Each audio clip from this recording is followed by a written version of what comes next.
Buongiorno, ben ritrovati. Venerdì come ogni settimana è il giorno delle decisioni del Comitato Tecnico Scientifico che ridisegna di fatto la nuova geografia italiana dal punto di vista epidemiologico. Per il Veneto non dovrebbero esserci sorprese, la nostra regione si appresta a vivere una seconda settimana in fascia gialla. L'R-Conti reso noto ieri è a 0,86, quello italiano che è in crescita è a 0,85, anche se il presidente Zaia ha avvertito alla vigilia di questo primo fine settimana in giallo di fare attenzione agli assembramenti, a quelle situazioni di rischio, perché ha detto passare in fascia arancione è un passo molto breve, si fa presto insomma a passare fascia di rischio. Sapete che con un R-Conti a 1 il passaggio è automatico. Staremo a sentire naturalmente le novità dal punto di vista dei contagi, della situazione ospedaliera alle 12:30 nel consueto punto stampa di Marghera. Intanto oggi l'Italia sarà il primo paese a presentare a Bruxelles in Commissione europea il Recovery Plan. Entro la fine dell'estate arriveranno dunque nelle casse del Tesoro i primi 23 miliardi di euro, un anticipo del 13% dei 191 e oltre miliardi della linea principale del programma europeo, che complessivamente con anche fondi nazionali e altri fondi europei ha un peso di 248 miliardi di euro. Questo insomma il quadro della giornata. Aspettiamo anche se ci saranno novità sul fronte vaccinazioni. L'Italia ieri lo ha dichiarato il commissario Figliuolo con soddisfazione, perché in Italia è stata raggiunta quota 500.000 vaccinazioni. Era la soglia che il commissario Figliuolo e il ministro Speranza avevano segnato come soglia, come obiettivo da raggiungere. Ebbene, il nostro paese lo ha raggiunto, quindi la campagna vaccinale accelera e questo è fondamentale per uscire quanto prima dall'incubo pandemia. Una ripartenza in questa prima settimana di giallo, e allora partiamo proprio da qui con il primo ospite che ringrazio per essere con noi. Buongiorno a Laurent Berton, presidente di Confindustria Belluno Dolomiti. Buongiorno presidente, grazie per essere con noi. Buongiorno, grazie a voi. Allora, si sta per concludere questa prima settimana in fascia gialla, una ripartenza che va di pari passo con una convivenza con il virus che, è innegabile dirlo, continua a circolare. È una ripartenza che non ha soddisfatto tutti. Sappiamo che ci sono categorie che non hanno accettato positivamente le misure imposte per limitare una nuova recrudescenza del virus. Che ripartenza è, presidente, e che prima settimana è stata questa, e come vedete poi le prossime settimane, le sfide che ci aspettano? Sicuramente un timido ritorno alla normalità.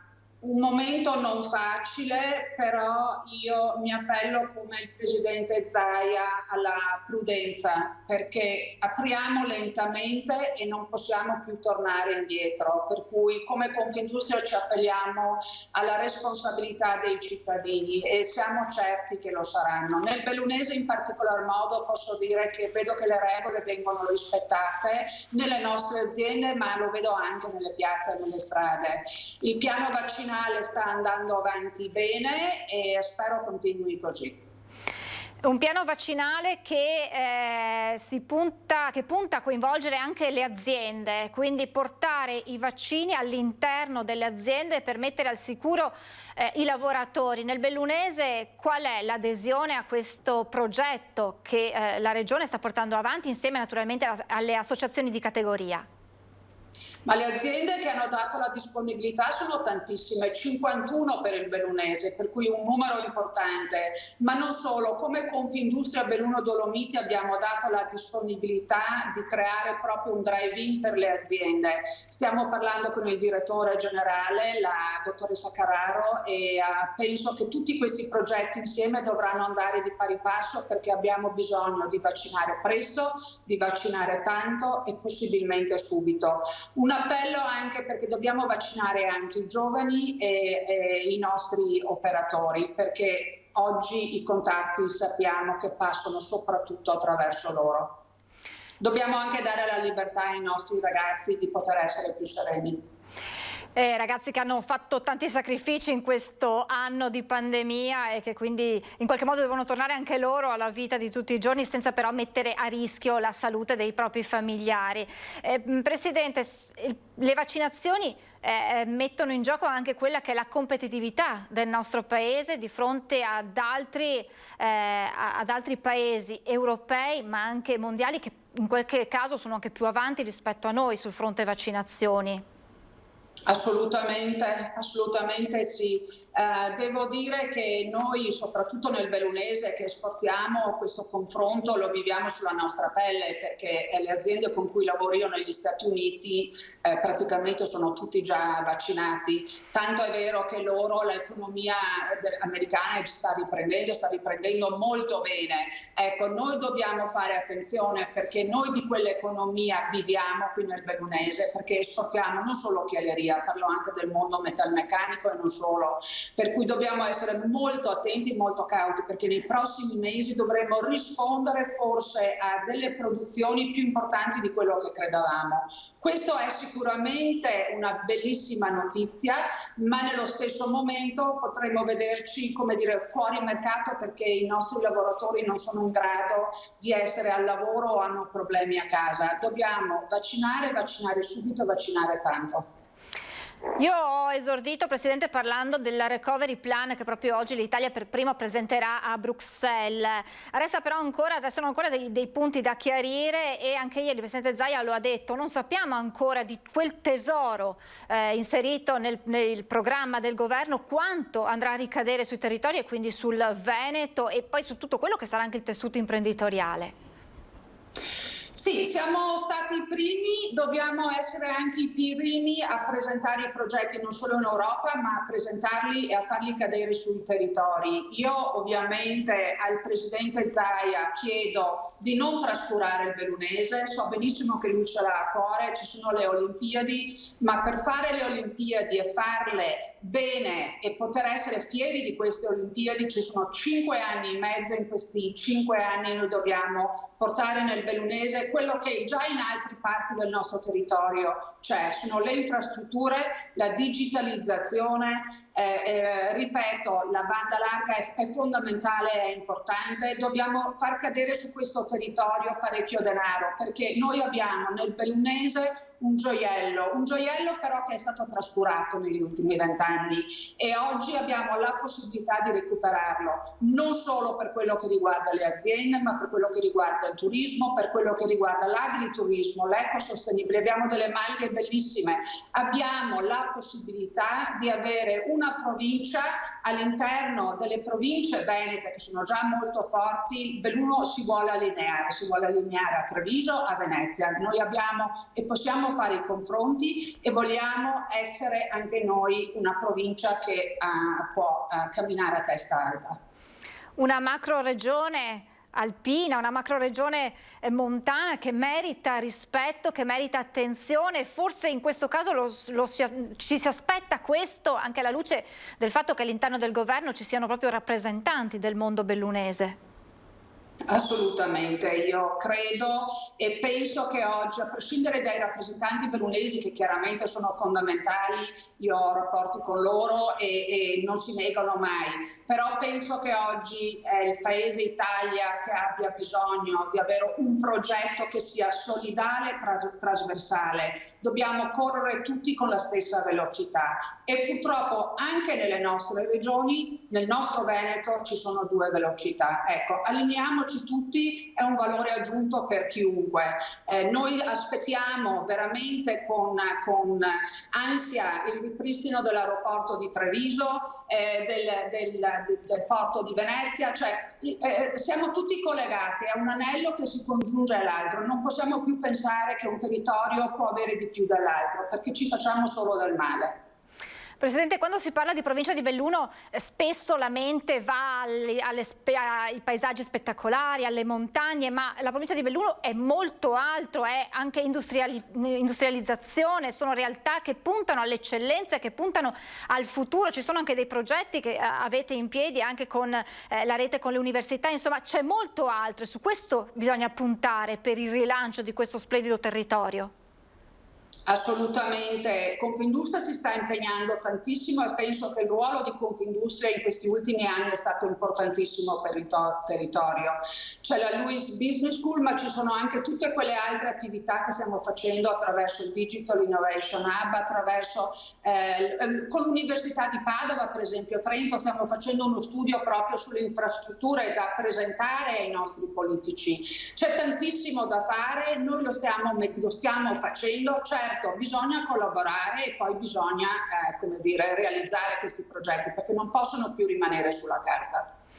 Lei prima ha fatto riferimento alle Olimpiadi, ma c'è un altro appuntamento sportivo che attende il vostro territorio, ed è quello del Giro. Partiamo però dalle Olimpiadi. È un appuntamento importante sul quale ci si gioca molto. Quali sono le aspettative e anche magari le preoccupazioni per questa tappa? Ecco, allora guardi, noi iniziamo l'estate benissimo perché iniziamo l'estate con quello che è un grande evento che è il Giro d'Italia. Ci stiamo preparando per ospitare come abbiamo già fatto con i mondiali. Con i mondiali siamo stati un po' sfortunati per il tempo, speriamo non sia così per il Giro d'Italia, ma malgrado questo abbiamo avuto il coraggio di farlo e continueremo ad averlo. La preoccupazione per le Olimpiadi sono le infrastrutture, le strade. Ecco, io veramente spero che ci si renda conto tutti quanti che quello è sicuramente il vero ago della bilancia, nel senso le Olimpiadi saranno grandi Olimpiadi se le strade saranno pronti. Da Venezia a Cortina, su quanti sono? 200 km, 160? Bisogna arrivare in un'ora e un quarto, non ci si può mettere 6 ore ad arrivare a Cortina. La nostra grande preoccupazione è questa. Poi ci sono, non dobbiamo solo pensare di arrivare a Cortina, dobbiamo pensare di poter arrivare nel bellunese in modo agile. La ferrovia, l'autostrada, le infrastrutture, lavoro ce n'è tantissimo da fare. Questo territorio, il bellunese, è stato trascurato, io continuo a dirlo, rispetto alle altre province del Veneto e non possiamo più permetterlo. Io penso che il Veneto debba parlare un'unica lingua e il bellunese deve essere considerato Veneto a pieno titolo, non solamente, come dire, il parco giochi per qualcuno. Anche perché non è così sbagliato immaginare che si crei una rete nel territorio veneto che colleghi il bellunese, anche grazie non solo alle strade ma anche all'aeroporto di Treviso di cui lei parlava, quello di Venezia, insomma creare una rete tra le bellezze del nostro territorio, le eccellenze del nostro territorio, dalla Pedemontana a tutto quello che è l'area del Piave, quindi andare oltre a quello che può essere un semplice appuntamento sportivo, ma creare un rilancio a 360 gradi per il nostro territorio veneto. Assolutamente, guardi, partendo da Verona, che è una città che io trovo stupenda, passando per Vicenza, Venezia, Padova, Treviso e tutta la valle del Prosecco, che chi come me, insomma io vivo proprio qui vicino, quasi più vicino a Valdobbiadene che a Belluno, è un territorio stupendo, abbiamo un mare che, come dire, Jesolo, che è la Miami, io dico d'Italia perché chi è stato a Miami sa benissimo che Jesolo non ha, come dire, nulla da eccepire, per cui assolutamente questo è un territorio ricchissimo, qui si può venire a fare vacanza, si può fare vacanza al mare, in collina e in montagna e si può fare una vacanza unica in questi tre scenari che sono stupendi. E poi mi permetta di dire le nostre Dolomiti sono le montagne più belle del mondo. Patrimonio UNESCO poi, senza dimenticarlo. E le premesse ci sono tutte per avere un'estate 2021 vincente, anche se i primi dati dal punto di vista delle prenotazioni non sono incoraggianti. Che estate dobbiamo aspettarci, Presidente? Per il turismo io penso sarà ancora un'estate, come dire, non facile, perché appunto non sappiamo esattamente cosa succederà nei prossimi mesi, soprattutto perché abbiamo visto che la pandemia purtroppo ci ha riservato delle sorprese non gradevoli.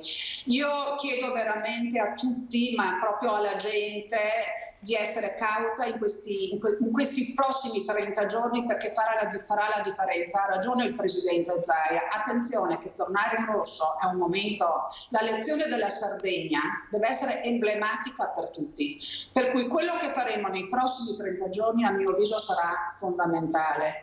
Dopodiché io però voglio anche ricordare una cosa, che dobbiamo partire, meglio partire lentamente.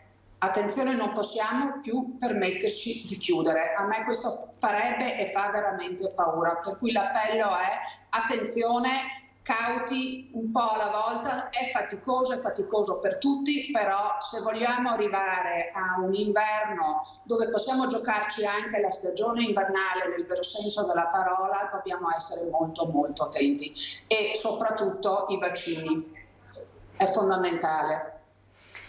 Domani 1° maggio, che festa sarà? Molti hanno deciso molti sindacati di celebrarlo fuori dagli ospedali, dalle case di riposo, per omaggiare i lavoratori del mondo della sanità che tanto hanno dato in questo anno e mezzo di pandemia. Che festa dei lavoratori sarà domani? Io spero sia all'insegna della speranza per il bellunese. Certo abbiamo delle situazioni non facili, abbiamo delle crisi aziendali anche sul territorio, però speriamo veramente di poterle superare.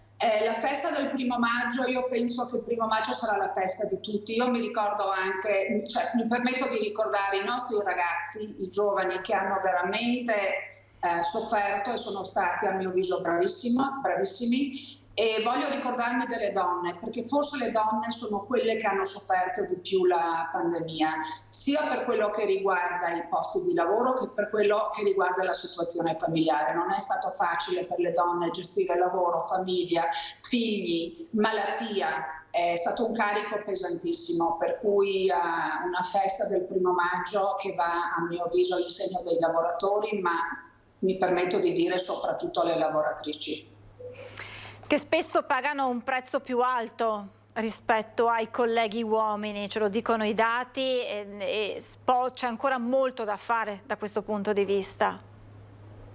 Sì, c'è tantissimo da fare, ma è un po' anche il nostro ruolo, ci mettiamo noi molto spesso in questo ruolo così importante, perché insomma bisogna imparare anche a condividere e responsabilizzare i nostri mariti, i nostri compagni, i nostri figli.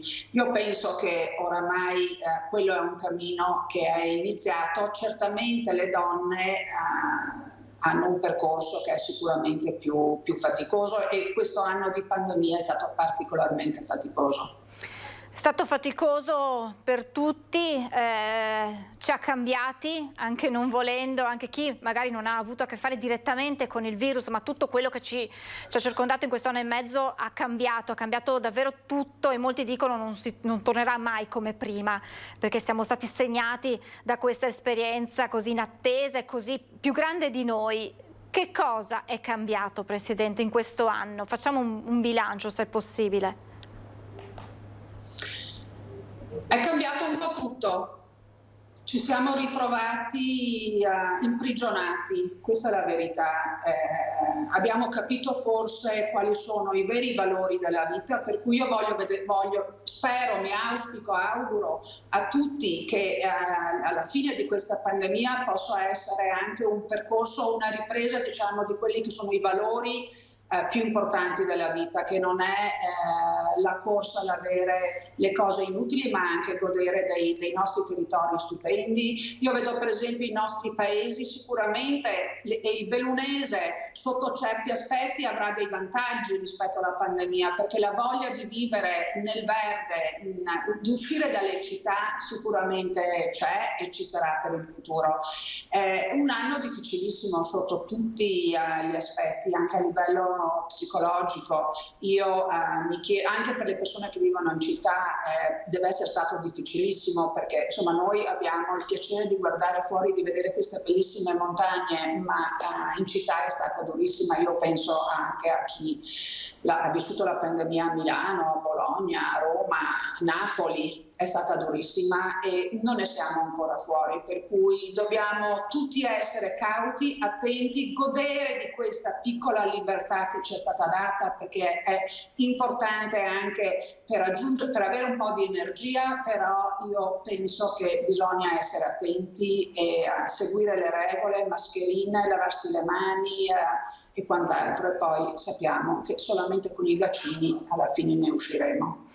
Presidente, bisogna ripartire da un nuovo modello di welfare, di sociale, guardando anche alla disabilità. Bisogna ricominciare percorrendo anche strade magari fino adesso non battute. Sì, assolutamente. Noi come Confindustria avevamo già iniziato un percorso con il welfare, con l'audit familiare, con l'inserimento delle persone che hanno difficoltà all'interno dell'azienda. Ci deve essere una catena umana che tiene tutti uniti e uniti con intelligenza. Se vogliamo, lavoro ce n'è per tutti, ce n'è di diversi, ovviamente, di diverso tipo, c'è chi fa l'operaio e chi può fare il professore, però oggi siamo di fronte alla pandemia, posso dire una cosa, siamo tutti uguali. E di fronte a questa lezione io penso che dobbiamo essere anche tutti molto più coscienti di ciò. Forse qualcosa la pandemia di positivo lo ha portato ed è proprio quest'ultimo aspetto di cui lei ha parlato. Grazie davvero a Laurent Berton, presidente di Confindustria Belluno Dolomiti, grazie per questa analisi della situazione. Torneremo ad aggiornarci per capire anche come sarà davvero questa ripartenza e questa estate non solo nel bellunese ma in tutto il territorio veneto, che va scoperto e sicuramente poi si amerà ancora di più per le bellezze che può offrire. Grazie davvero Presidente, buon lavoro e a presto. Grazie a lei, grazie a tutti. Grazie a Laurent Berton. Adesso noi ci fermiamo per qualche istante di pubblicità e vi ricordo poi alle 12:30 saremo in diretta a Marghera per la conferenza stampa del Presidente Zaia. Tra poco.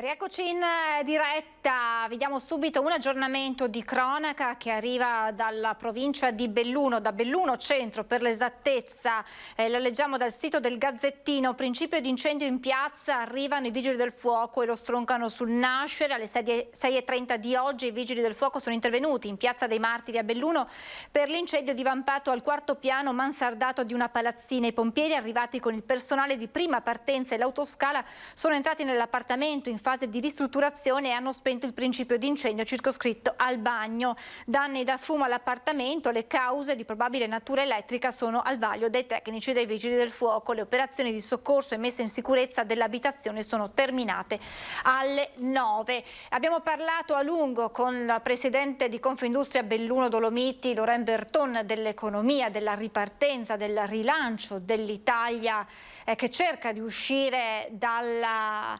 pandemia e dall'emergenza economica, ma arrivano dei dati preoccupanti di Infocamere elaborati da Unioncamere del Veneto, che parlano nei primi 3 mesi del 2021 il tessuto imprenditoriale veneto rimane in stallo e a fine marzo vi sono. È arrivato il Presidente Zaia, allora andiamo a Marghera. Buongiorno a tutti innanzitutto.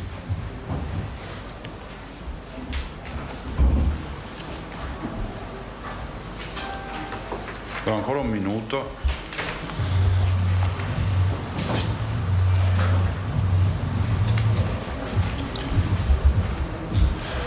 Mi sembra fra l'altro ci siate tutti, no?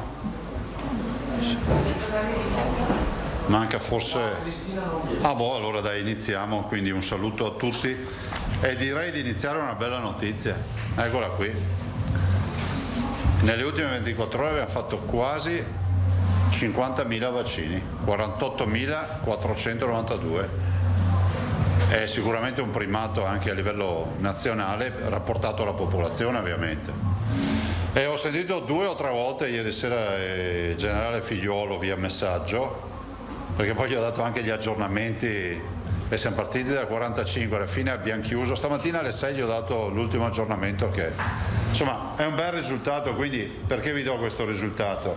Perché voglio ringraziare tutti coloro che ci hanno messo l'anima per arrivare a questo risultato, e quindi grazie veramente di cuore a tutti quelli che hanno vaccinato o stanno vaccinando, ed è l'occasione per ricordare che la vaccinazione è comunque la via d'uscita per noi, no? Lo vediamo.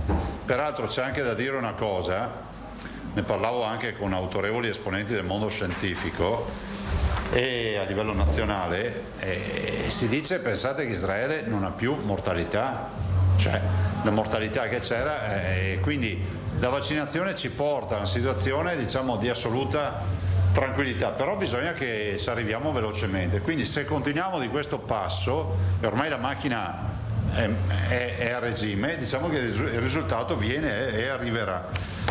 Guardate, noi adesso viaggiamo sempre sopra i 40.000 se ce la facciamo tutti i giorni, che vuol dire che arriveremo presto quindi ad aggredire nuove classi di età. Allora, i test eccoli qua, test rapidi sono 4.339.455, tamponi molecolari sono 5.100.645. Il totale è 9.341.100 e stiamo andando verso diciamo i 10 milioni di vaccini. Positivi ultime 24 ore sono 788.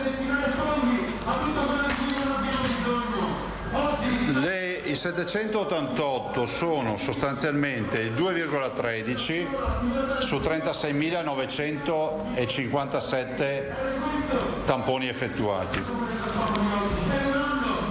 Il numero dei positivi dall'inizio della crisi sono 411.899. I positivi di oggi sono 21.892, quindi vedete che c'è un calo dei positivi presenti in isolamento. I ricoverati totali sono 1.473, meno 5. 1.473 che sono così suddivisi, sono 1.282 sono i ricoverati in area non critica e meno 12 in terapia intensiva, quindi siamo a 191, siamo scesi sotto i 200 anche in terapia intensiva. Questo è un altro buon dato. Le terapie intensive fondamentalmente 191 più 2,71 fa 4,62. Totale dei morti 11.330, sono più 14. 20.473 sono i dimessi dall'inizio.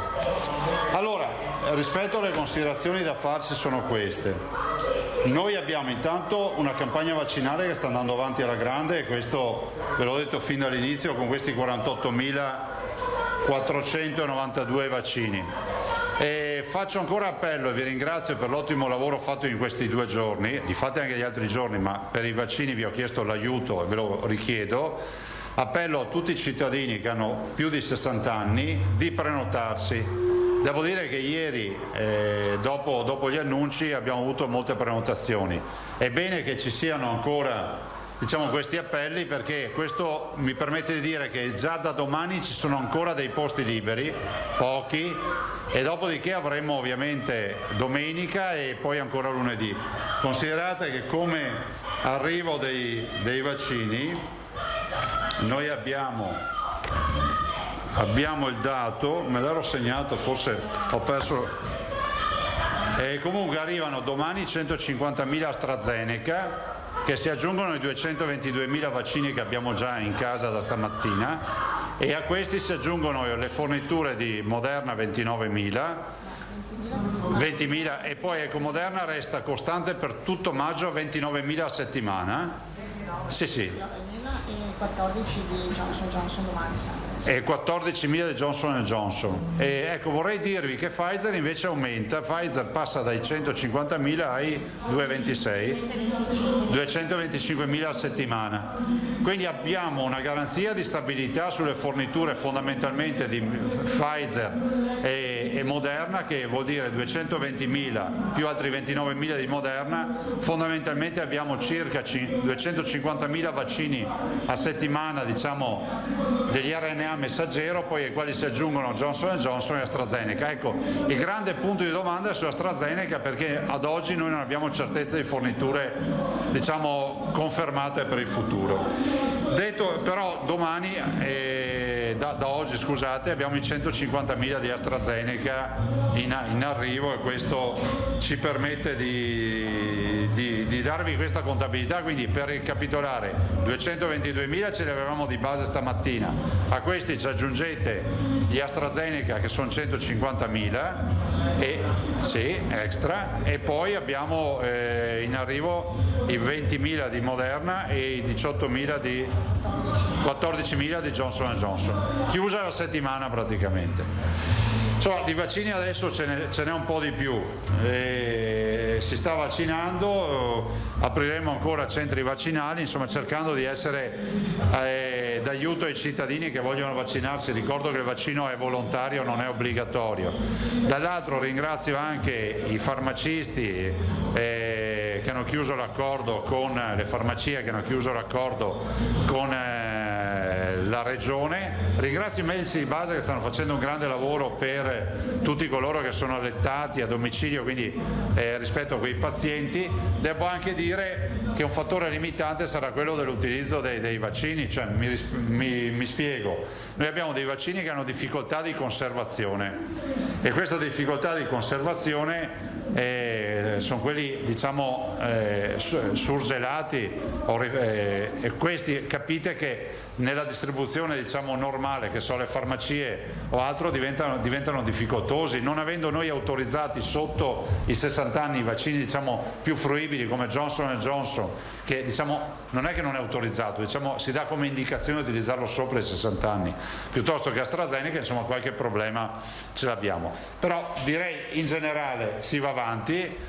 La campagna sta andando avanti bene, e questo ci fa ben sperare, insomma, se riuscissimo a accelerare ancora di più. Guardate, comunque io vi dico una cosa che scientificamente ad oggi è dimostrata: messi in sicurezza gli over 60, cioè coloro che hanno più di 60 anni, diciamo, in linea di principio abbiamo fatto gran parte del lavoro della messa in sicurezza della comunità.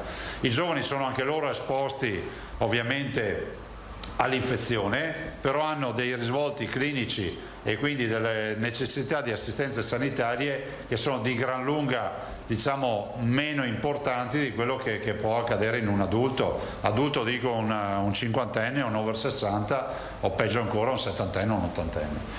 E basta, non aggiungerei altro. Poi ci sarà l'assessore che vi dà un aggiornamento sia sul tema dei medici di famiglia, della buona vaccinazione che stanno facendo, e poi anche rispetto ai contagi nelle scuole. Prego. Chi è che si prenota? Pitarello. Ci vuole un microfono. Buongiorno Presidente. Buongiorno. Buongiorno. Una domanda sui lavoratori del turismo, se ci sono dei passi avanti per la vaccinazione del settore, vista appunto anche l'aumento, diciamo, dei vaccini. Ma Pitarello, c'è una prospettiva, però qual è il problema? Il problema del turismo, che poi è il problema parallelamente delle aziende, se volete un po' anche delle farmacie, è il tema del fatto che quando noi parliamo di turismo, parliamo degli operatori del turismo, fondamentalmente ci rendiamo conto che gran parte di chi deve essere vaccinato è in età lavorativa, no? Al di là del gestore, che magari può essere una persona anziana, ma i lavoratori sono tutti che hanno, sostanzialmente, gran parte hanno meno di 60 anni, e quindi oggi la norma prevede che si utilizzino Pfizer e Moderna. Quindi capite che anche lì c'è il problema della gestione. Io immagino, stamattina ne parlavamo con l'assessore in riunione, che anzi la questione l'ha posta all'assessore, che la vera soluzione sia quella che si creino degli hub vaccinali dedicati dove la gestione del vaccino diventi semplice, perché pensare, come pensavamo all'inizio, di poter dire 2 alberghi si mettono assieme e fanno le loro 50 vaccinazioni, magari si potesse, ma dovremmo poter utilizzare ad esempio Johnson & Johnson, ma ad oggi l'indicazione non c'è in età, diciamo, lavorativa, sotto i 60 anni. E questo è un fattore limitante non da poco, però anche questo sarà un problema che risolveremo. Altre domande? No. Di Gennaro, poi Guidone, Salmaso. Prego. Buongiorno Presidente, vado Buongiorno. subito un attimo fuori tema, visto che volevo parlare di una cosa di attualità, visto che qua fuori abbiamo un gruppo di studenti che evidentemente stanno cercando di farsi sentire, parlano dei problemi della scuola, dei problemi dei trasporti, del problema del fatto che ancora non è possibile fare il 100% della scuola in presenza. Volevo capire se ha un commento su questo. Io penso che la manifestazione sia sacrosanta, sia sale della democrazia, figuriamoci.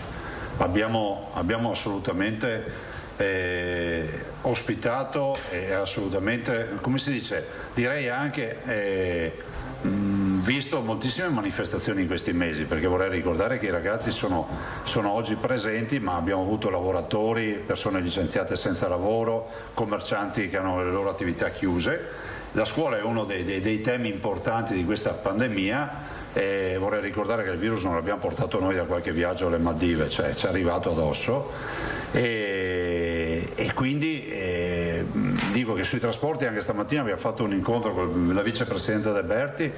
Ci dice che questa settimana c'è stata la fruibilità. Voi sapete che per accordo nazionale è stato fissato il 70% della didattica in presenza, e tutti i temi peraltro della scuola sono temi assolutamente affrontabili, come i temi che pongono molti ragazzi come questi ragazzi di oggi, ma ricordo che la scuola è una realtà gestita in toto dal governo, cioè noi dobbiamo far fronte col tavolo regionale al tema dei trasporti, e dopodiché è ovvio che siamo sempre a disposizione, abbiamo le scuole sentinella, facciamo i tamponi con l'Università di Padova, insomma cerchiamo di fare un'amministrazione del possibile, perché io come si dice, di certo non mi estraneo dal fatto che ci siano delle persone che manifestano, tanto è vero che ieri addirittura abbiamo dato anche disponibilità di organizzare a loro un incontro con gli assessori competenti, quindi con l'assessore Lanzarin, con l'assessore Donazzan e con l'assessore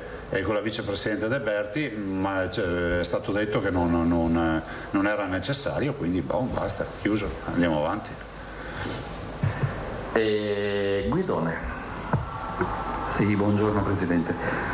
Buongiorno. Le giro delle domande che vengono poste da molti over 60.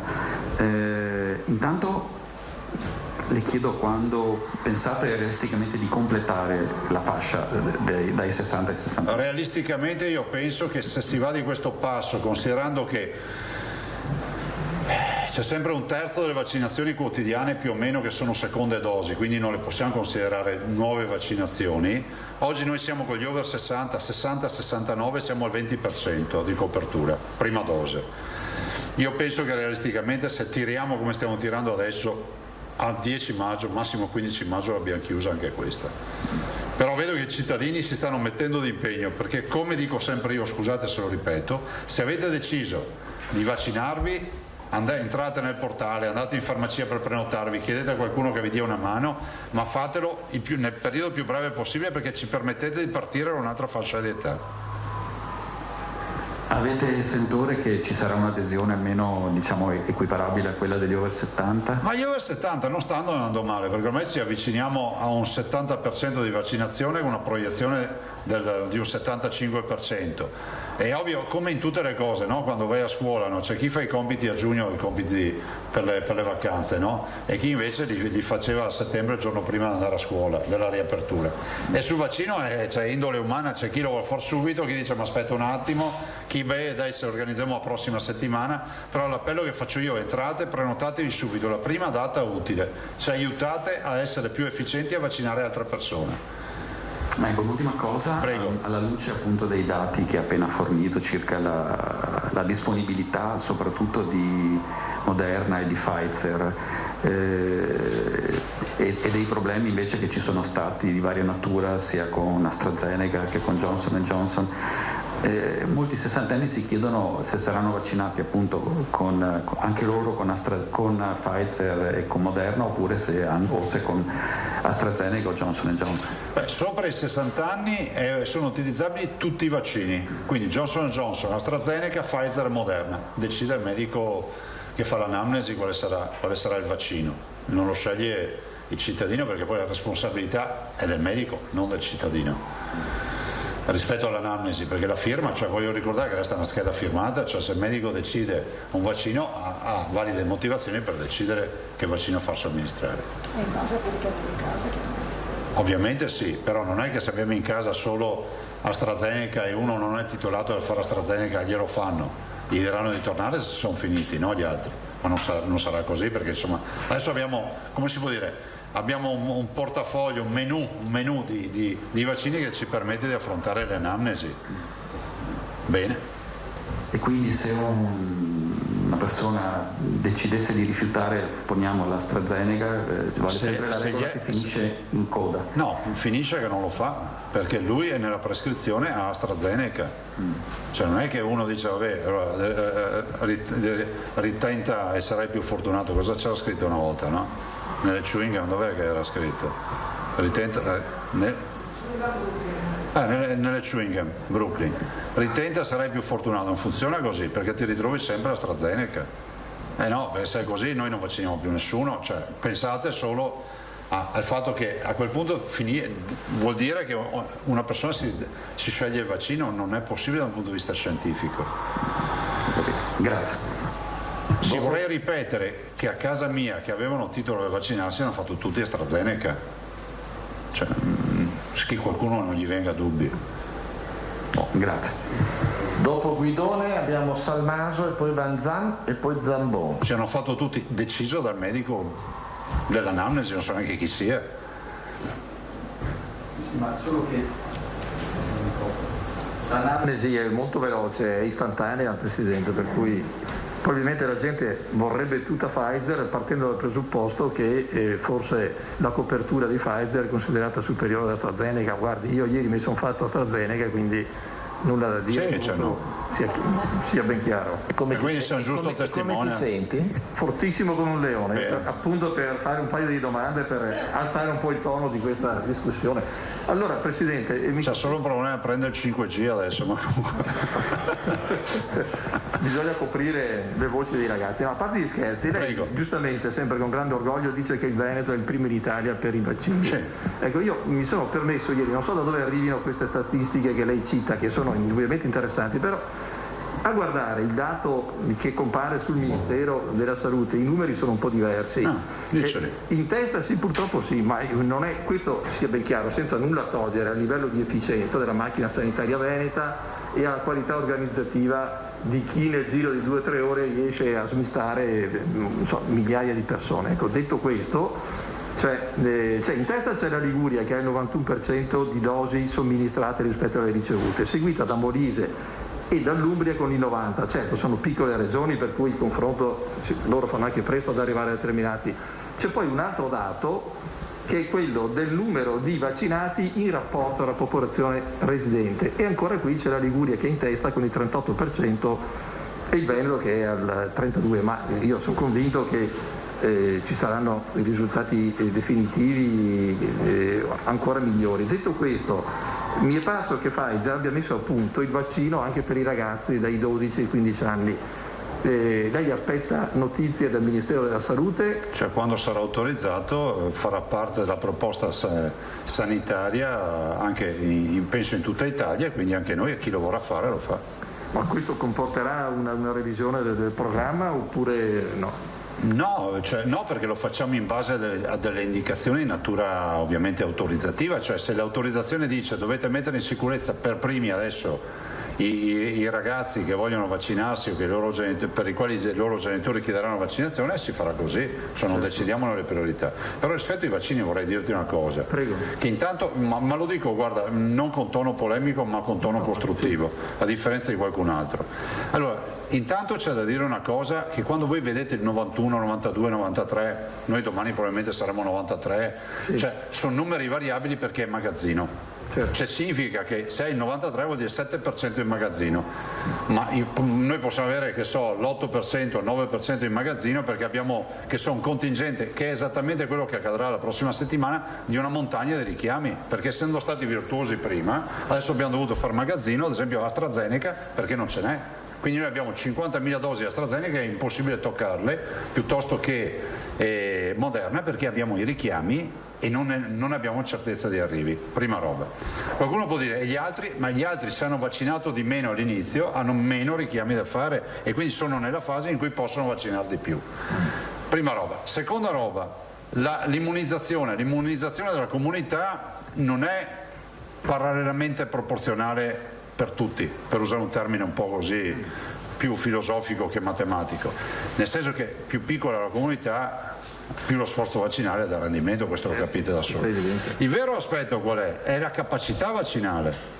Perché io dico che siamo i primi? Perché se voi andate a guardare un dato di 48.492 vaccini in un giorno, su 4 milioni e 9 di abitanti, vedete sempre che la Regione Veneto c'è sempre lì, cioè è sempre quella che in percentuale, la famosa percentuale che si calcola è numero vaccinati su 100.000 abitanti, su 10.000 abitanti si fa, noi siamo sempre sopra perché stiamo vaccinando tanto, cioè il potenziale di vaccinare è nostro, cioè fatti 100 che vogliono vaccinarsi, mettete in fila le regioni, il Veneto riesce a vaccinarne di più di quei 100. Non c'è nessuna presunzione, vi dico solo per premiare lo sforzo dei nostri che fanno vaccini, che ne stanno facendo tanti. No, ma su questo perfettamente. E io so che tu eri costruttivo, anche tu. Assolutamente allora, sì, e adesso ancora di più. Magari col vaccino si diventa anche più buono. Ecco, no, anche perché però il problema è che se senti alla radio Totti dice l'esatto contrario, cioè si permette di dire noi siamo i migliori in Italia, cioè però su questo le statistiche sono, come dire. Beh, ma guardate un dato che è ancora più. Noi gli over 80 di fatto li abbiamo sostanzialmente chiusi, gli over 70 siamo sopra il 70%, stiamo aggredendo i 60 anni e vedete che se guardate le categorie noi stiamo scendendo velocemente per arrivare ai 50enni e ai 40enni. Dopodiché faremo che vince chi vaccina l'ultimo cittadino disponibile, però anche lì bisogna vedere che percentuale si è rifiutata di fare il vaccino. Certo. Bene, passiamo a un tema che la appassiona molto, Presidente, quello appunto dell'audizione di martedì, se vuole, in Consiglio regionale, in Commissione Sanità, nel senso che è una proposta che fa discutere molto e che appassiona un po' il dibattito politico, però vediamo di capirci l'aspetto costruttivo, come dice lei. Cioè, non ritiene che sia... Prego. No, dicevo, non ritiene tra gli esperti che lei intende portare in Consiglio regionale per discutere a fondo delle tematiche di attualità, cioè non sia il caso di sentire anche il professor Crisanti? Non è una domanda provocatoria quella che le faccio, ma voglio dire, nel momento in cui si tratta di fare chiarezza su tutte le posizioni, forse quella potrebbe essere la sede istituzionale per sancire una sorta... Questo rientra nelle prerogative della Presidente di Commissione, primo. Secondo, a me sembra di aver capito che l'opposizione voleva sentire relazionale la Regione, dopodiché io non c'ho nessun problema, ma vorrei far capire fino in fondo che il problema non è la mia contrapposizione con qualcun altro. Le audizioni a me è stata chiesta la mia audizione e ho detto io vengo con i tecnici della Regione, punto. Se qualcun altro vuole invitare qualcun altro sono cose che decide la Commissione. Cioè. Ma lei in linea di principio non si oppone, mi pare di capire? Ma guardate, è inutile che mi continuate a fare queste domande, io non mi sono mai opposto a nulla. Certo. Cioè, la trasparenza è fondamentale, punto. Dopodiché se l'opposizione presenta istanza per sentire anche il professore contemporaneamente, penso che nessuno neghi la presenza. Bene, grazie, ha risposto. Ecco, adesso l'ultima domanda è questa. Ieri Agorà ha dato un sondaggio da cui emerge che lei, come dire, resta decisamente sopra Matteo Salvini come popolarità. Non voglio creare contrapposizioni, ma i dati sono questi: 50% di fiducia in Mario Draghi, poi c'è la Meloni, poi c'è Conte e poi arriva lei. Allora io le chiedo, siccome il segretario del suo partito sta con una gamba al governo e con una gamba un po' all'opposizione, raccogliendo le firme per il fine del coprifuoco, se lei avesse avuto un incarico di governo, quali posizioni avrebbe avuto? Perché molti hanno fiducia proprio nel grande senso di responsabilità e di mediazione che lei rappresenta. Ecco, ci faccia capire bene questa cosa. Infatti io vedo, lo scrivete tutti i giorni con grande senso di responsabilità.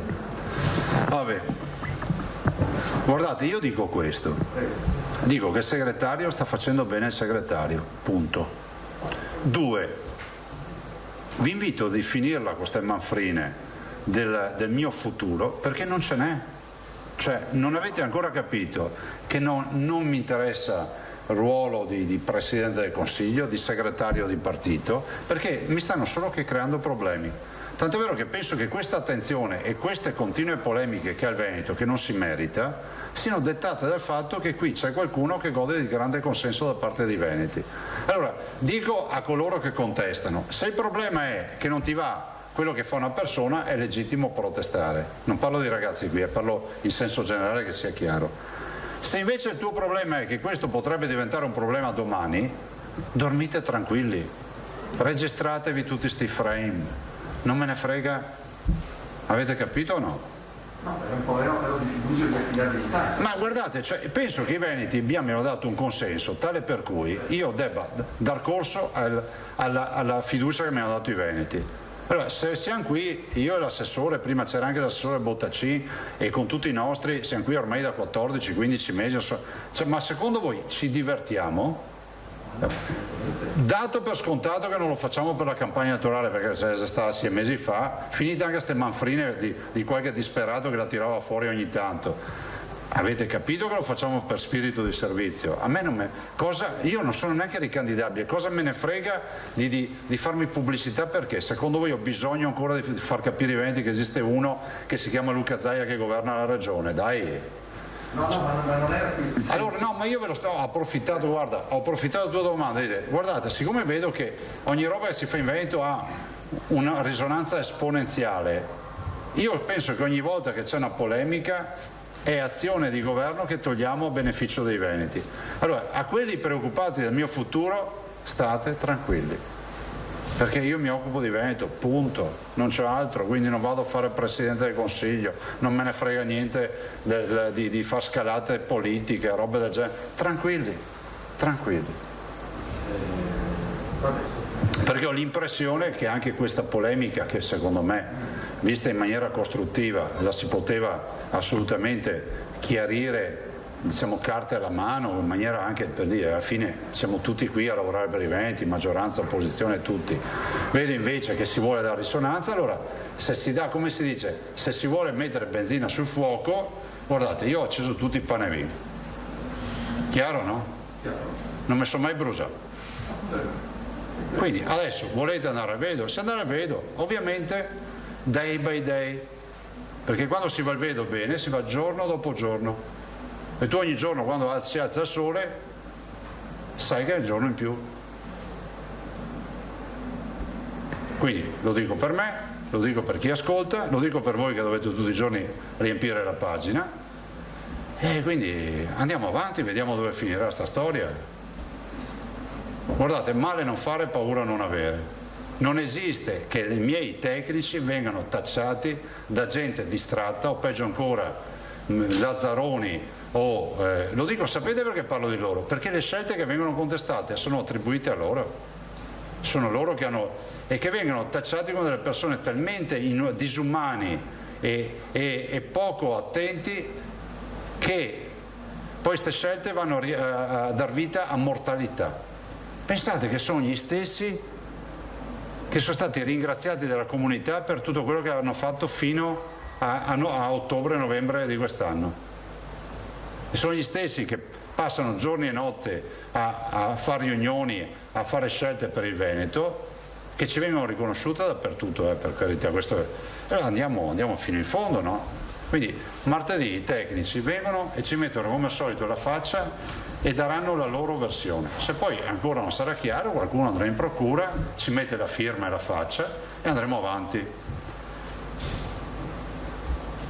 Cioè, che adesso messi in croce per aver lavorato, direi proprio che poi chi lavora possa sbagliare, su questo non ci piove, ma da qui a far passare come dei delinquenti delle persone decisamente no,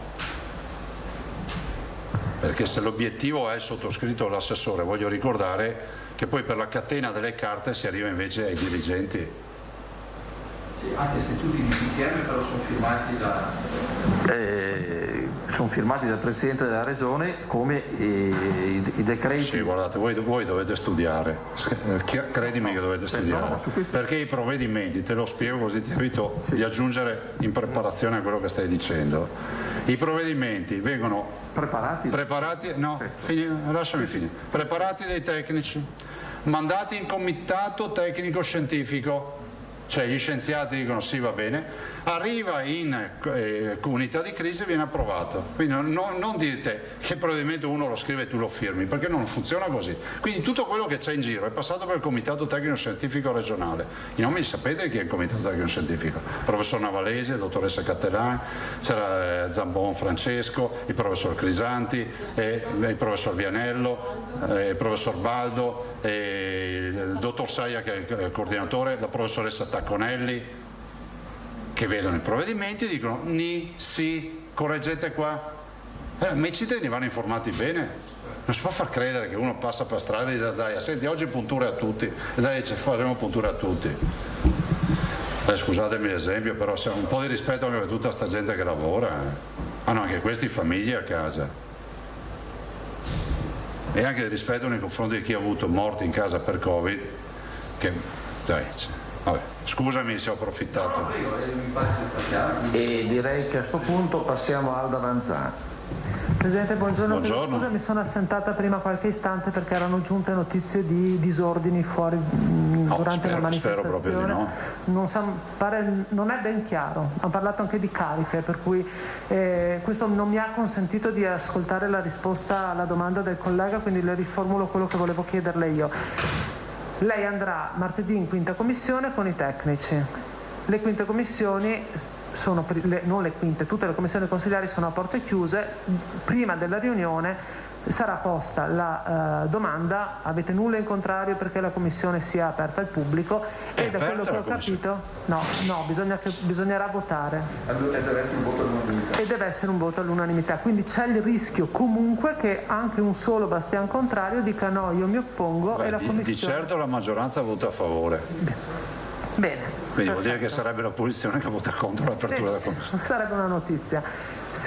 Quindi per quanto vi riguarda come maggioranza, ma figuratevi, consideratelo come un consiglio regionale con i tecnici. Io ci sarei andato in consiglio, ma mi hanno vietato di portare i tecnici. Allora, se è come un consiglio regionale, mi spieghi per quale motivo vogliono lasciare fuori la stampa, non vogliono farci partecipare. E c'è il collegamento? Ho capito, ai consigli regionali noi andiamo in presenza, chi vuole segue in streaming. Mi hanno detto per una questione di Covid, non ho ben capito. Anche durante il caso, quando c'è stato il caso politico della Donazzana, già eravamo in tanti ed eravamo presenti. Dovete parlarne col Presidente Ciambetti, non lo so.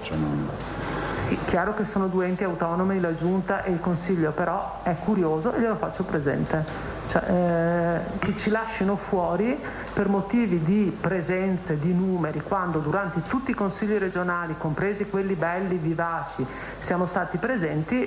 Secondo me presenterò l'istanza Presidente Ciambetti, considerate, lo dico perché Alda, poi chi ascolta può dire mi fa sentire che la stampa ha garantito il collegamento, diciamolo questo. Garantito il collegamento, Presidente, no. Però di solito andiamo anche fisicamente in Consiglio regionale. C'è la sala stampa e c'è la sala per il pubblico, non è che ci sia lo sgabuzzino. Vabbè, comunque le faccio presente che c'è questa situazione. Mentre invece domanda sulla pandemia, abbiamo l'RCT di cui ci parlava ieri, che è aumentato anche in altre regioni. Secondo lei c'è il rischio di una quarta ondata nel mese di maggio? dai segnali che avete può essere limitata, che ne so, dal proseguo della vaccinazione? Guardate, io non ho la sfera della verità, anche perché se dico una roba ne devo rendere conto all'infinito, qualcun altro parla e tutti si dimenticano. Non ho la sfera della verità, vi dico che tutto è possibile e ve l'ho detto tutti i giorni, ma tutto è strettamente legato al nostro livello di attenzione. Cioè, non vorrei passasse l'idea per la quale, cioè, il fatto che di avere attenzione o non avere attenzione non cambia il corso della storia, lo cambia, lo abbiamo già capito che cambia. Quindi è sempre l'invito a non andare negli assembramenti, evitare gli assembramenti, utilizzare la mascherina, eccetera. Per dirvi che se ci comportiamo bene, cerchiamo di evitare ste robe, lo 0,86 può scendere. Se domani mattina decidessimo di fare, riempire le piazze e far finta che sia finita, probabilmente si va all'1 e l'1 fa scattare la zona arancione con tutte le restrizioni. Questo è quello che prevede la norma. Ovvio è che le vaccinazioni ci stanno dando una grande mano, questo lo si vede, sentite gli over 80 che si presentano in ospedale, ormai sono, ve l'ha detto il dottor Rosi, aprile 8 persone in terapia intensiva, cioè che è un numero impensabile, no? E così accadrà sempre di più in base alle vaccinazioni che stiamo facendo, però cioè, sentite, il vaccino non lo abbiamo ancora fatto tutti i cittadini, per cui non escluderei nulla, cioè ma nessuno lo può escludere. Voglio però dare anche una visione positiva, non dal punto di vista virale, che è quella data dal fatto che l'innalzamento delle temperature, gli ultravioletti assolutamente vanno.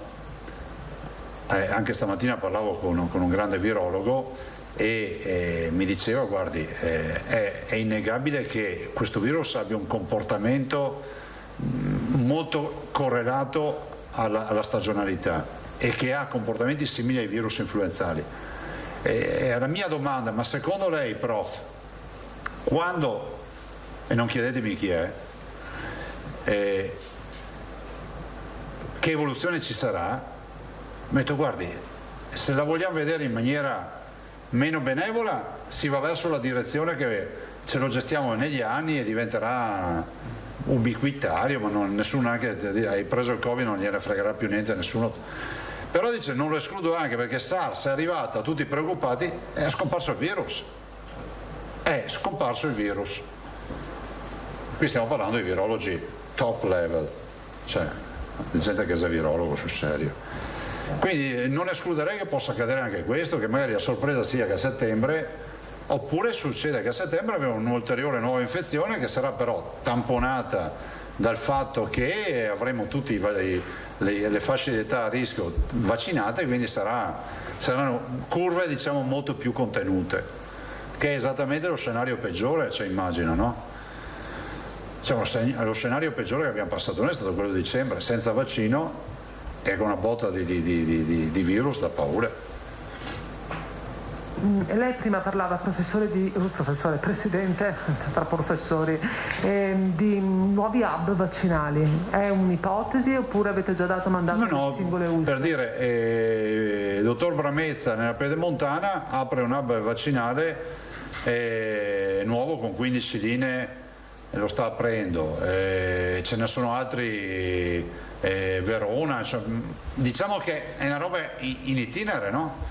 Perché ci stiamo anche rendendo conto che se le prossime fasce d'età che andiamo a vaccinare sono quelle legate a Pfizer e Moderna, non possiamo fare il porta a porta, quindi dobbiamo fare sti centri di vaccinazione con molte linee. Bramezza ne apre uno da 15 linee vaccinali,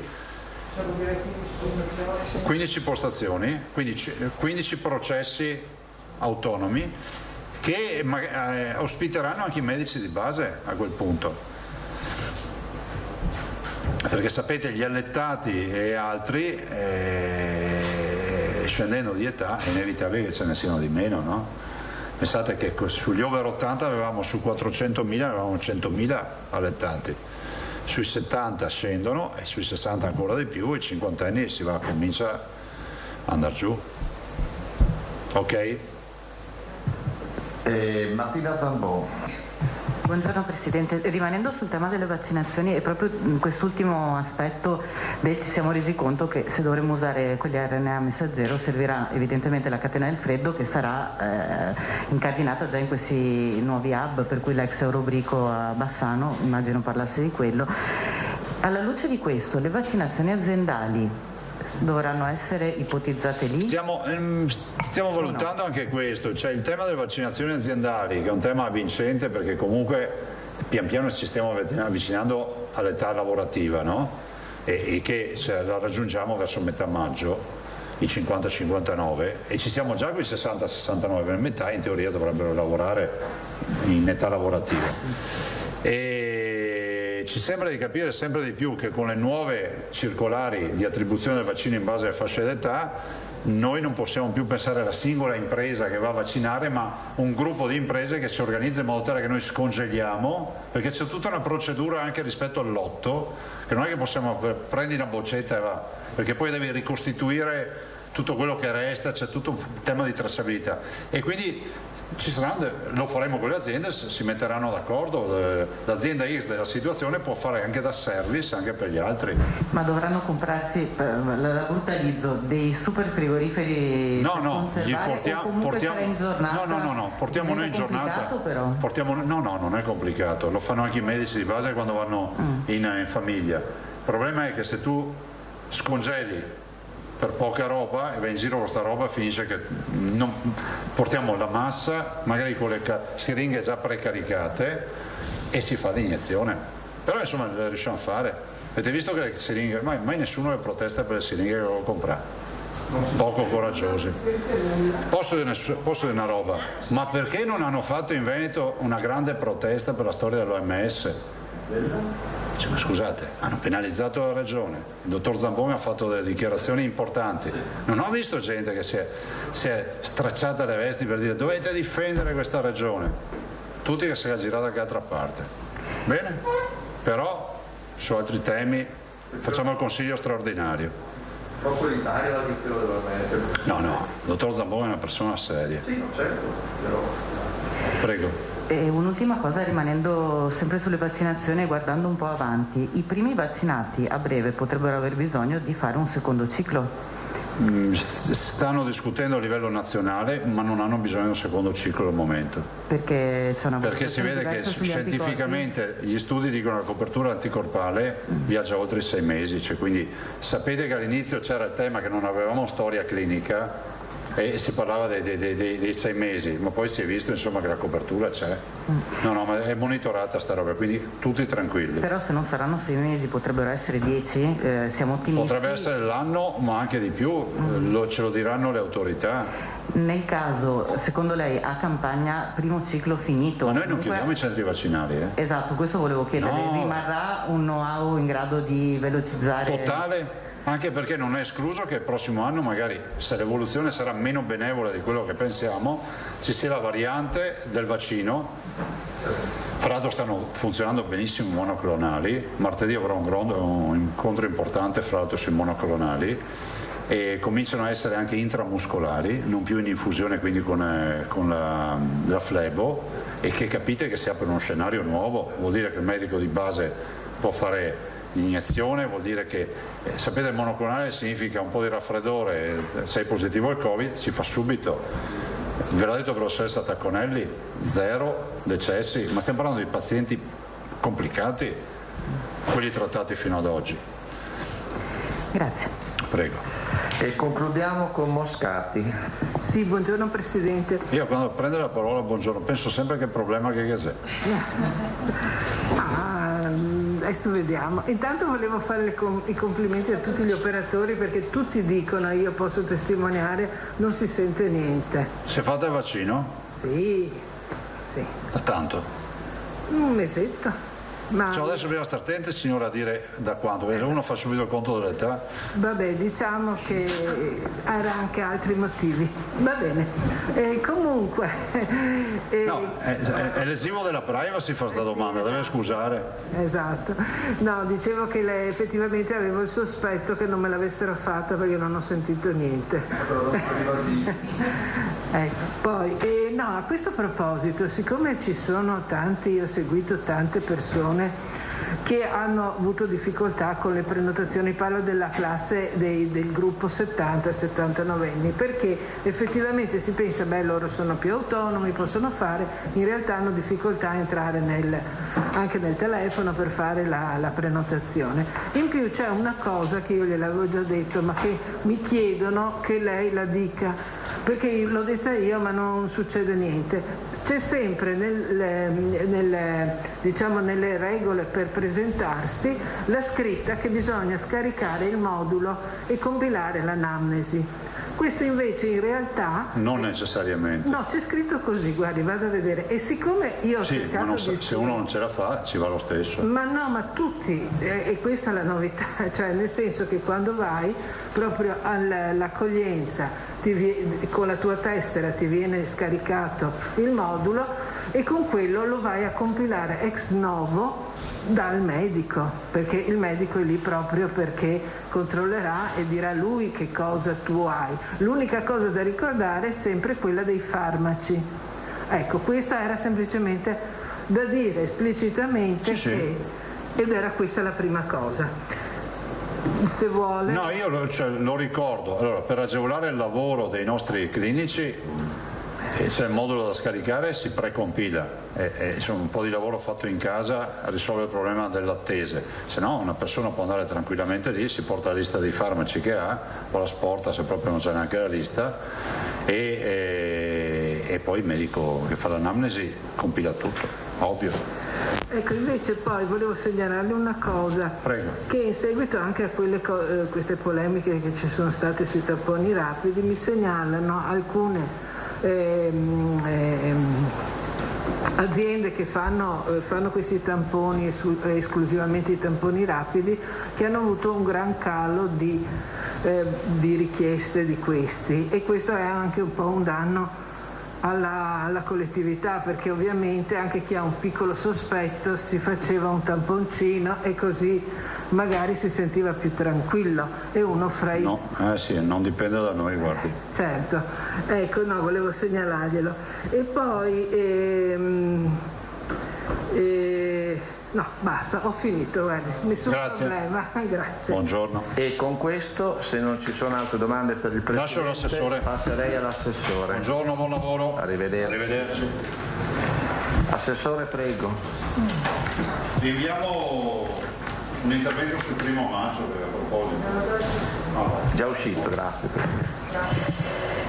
Allora, farei l'aggiornamento sul monitoraggio delle scuole, perché l'altro giorno, mi sembra martedì, l'aveva detto la dottoressa Russo, ma era passato un po' inosservato, no? Quindi lo riprendiamo e poi in giornata vediamo anche la tabellina. Allora, vi do gli eventi, attualmente c'è la data del 27 aprile, quindi al 27 di aprile, quelli che ci sono e sono attivi, poi avete anche quelli cumulativi, insomma vedrete anche quelli cumulativi. Comunque alla data del 27 di aprile ci sono in totale in tutte quindi gli ordini e gradi di scuole 1270 eventi, gli studenti positivi sono 1832 e 21.657 sono quelli in quarantena, quindi 1.832 positivi e 21.657 in quarantena.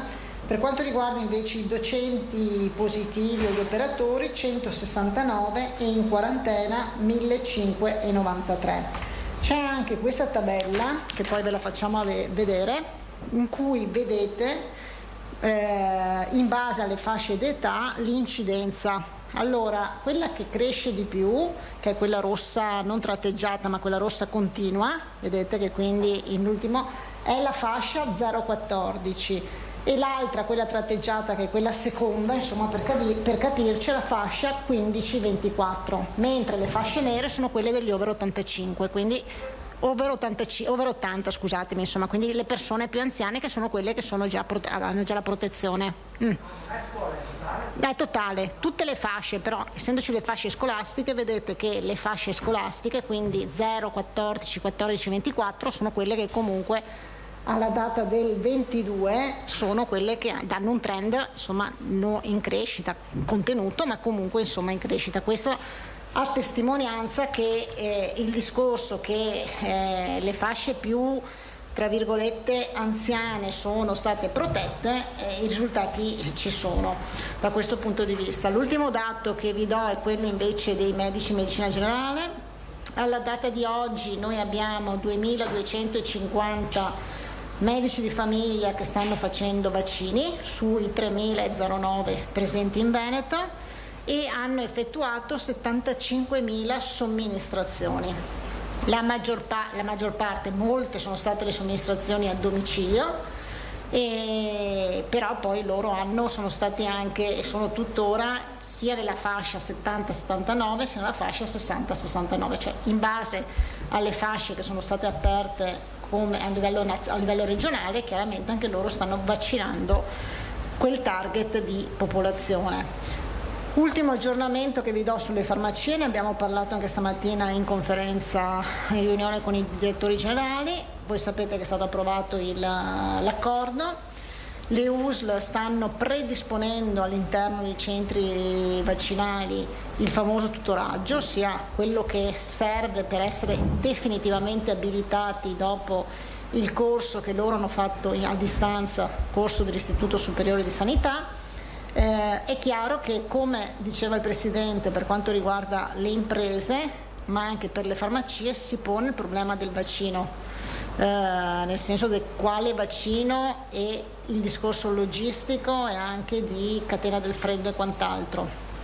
Su questo ci è arrivata notizia che anche il commissario Figliuolo sta ragionando per una distribuzione eventualmente, però è tutto in itinere, non c'è niente, insomma solo un po', diciamo così, insomma discorsi che abbiamo sentito, e quindi non c'è mai stato nessun incontro, niente, anche per una distribuzione eventualmente specifica alle farmacie. In che modalità, come non sappiamo, insomma, che potrebbe quindi forse tramite i distributori superare anche il discorso della catena, però è tutto, invece della distribuzione regionale, una distribuzione che parte a livello nazionale, però non si capisce, insomma, è solo si è sentita, insomma, in discorsi che si sono fatti, ma non c'è stato nessun incontro, niente, insomma, quindi probabilmente, perché è chiaro che tutta l'operazione con le farmacie era molto più semplice, aveva un senso anche e un'attuazione con Johnson & Johnson, sicuramente, che aveva una sola dose, ma anche con AstraZeneca, no? Che comunque non ha catena del freddo, abbassandoci sempre di più noi come età, e quindi quando chiudiamo i 60enni e andiamo quindi ai 50-59 anni, poi 40-49 anni, che richiedono comunque un vaccino RNA messaggero, quindi Pfizer o Moderna, diventa un po' più articolato, quindi aspetteremo anche qui, insomma, indicazioni, insomma c'è una discussione in atto, capire un attimo come si potrà fare. Loro sono pronti, intanto chiudono anche il percorso di formazione, insomma, con questo tutoraggio all'interno dei centri vaccinali.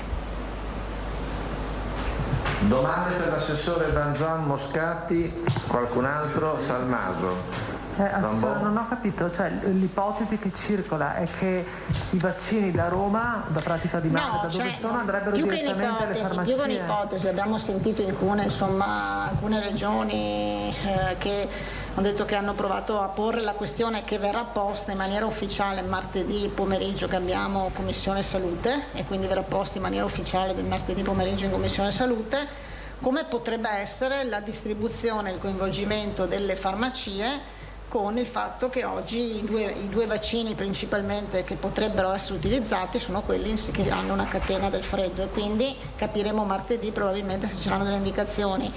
È trapelata anche, diciamo così, insomma, in queste discussioni che non ci sono state in maniera formale, ma insomma, ripeto, insomma, abbiamo sentito di eventuale anche coinvolgimento della struttura commissariale. Come e in che modalità non lo saprei, insomma, ecco, bisogna che attendiamo e capiamo bene come funzionerà. Mi darebbero sempre Pfizer?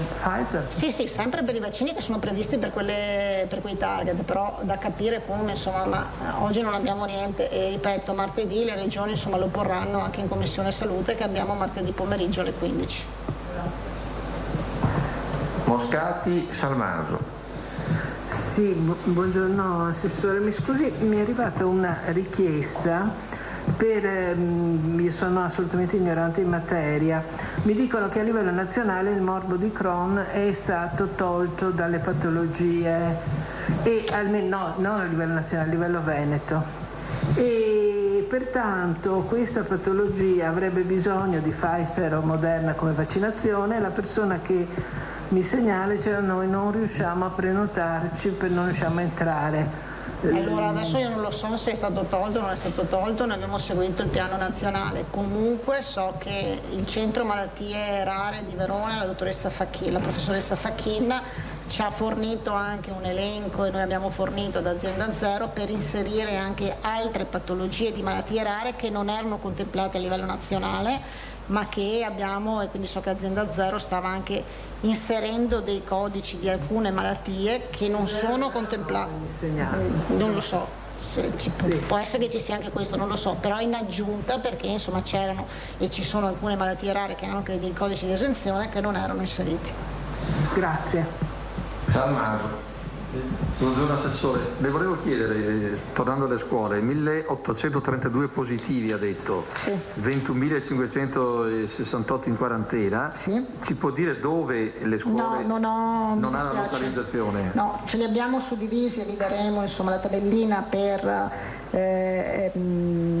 scuole, per tipologia di scuola, quindi per ordine e grado di scuola, quindi asili piuttosto che scuole materne, primaria e secondaria, ma non da un punto di vista provinciale o comunque di distretto. E la fascia più colpita, in attesa? La fascia più colpita è quella della scuola secondaria, scuola primaria e secondaria abbastanza uguale, primaria e secondaria di secondo grado. Ho capito, bene. Ecco, sempre per restare sulle scuole, sono partiti gli studenti con la presenza alle superiori tra il 50, 60, 70%, a parte Padova che ha avuto difficoltà, mi pare si è fermato al 60%, e le altre province hanno raggiunto il 70 e il 72%, questo ci ha detto la sovrintendente Palumbo. Ecco, avete allargato questa fascia nei vostri programmi oppure è partita chiusa, nel senso che non ci sono trasporti disponibili e quindi è inutile? Perché stando appunto alle indicazioni di massima c'era l'orientamento del governo di arrivare quasi al 100% se fosse stato possibile. Qui ovviamente i conti si fanno con gli autobus più che con le buone intenzioni, però ci faccia capire se c'è qualche novità. Allora, è presto perché è passata una settimana. Non riesco a darvi una risposta perché rispetto appunto a trasporti e quant'altro seguono le mie colleghe, quindi, però credo insomma che ci siano le discussioni perennemente in atto su questo argomento. Altre domande? Ci vediamo domani? Lunedì col tampone, grazie. Lunedì col tampone.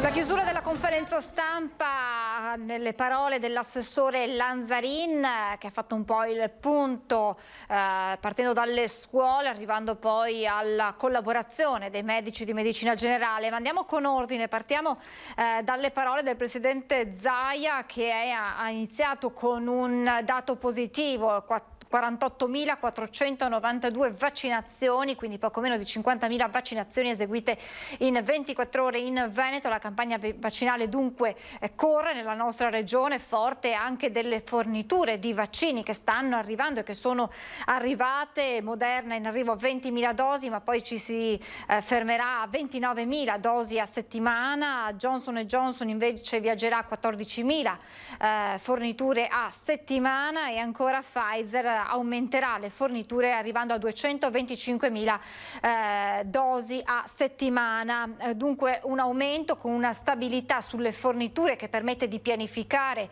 Ormai ha detto il Presidente, abbiamo chiuso con gli over 80, scusate, siamo arrivati ad una soglia del 70% con gli over 70, stiamo aggredendo gli over 60, posti ce ne sono ancora a disposizione, e ha rinnovato l'invito a prenotare la prima data disponibile, non attendere gli ultimi giorni, questo per non poi creare anche un intasamento, diciamo, nei punti vaccinali, e ha spiegato come una volta messa in sicurezza la fascia degli over 60, avendo già fatto gli ultra ottantenni e gli ultra settantenni, si sarà fatto metà del lavoro per la messa in sicurezza dell'intera della società, della popolazione veneta. Dunque è importante chiudere anche questa partita e si conta di farlo entro metà maggio. Non si hanno invece notizie sicure sulle forniture di AstraZeneca e quindi da questo punto di vista bisognerà capire cosa accadrà nelle prossime settimane. Sul fronte contagi,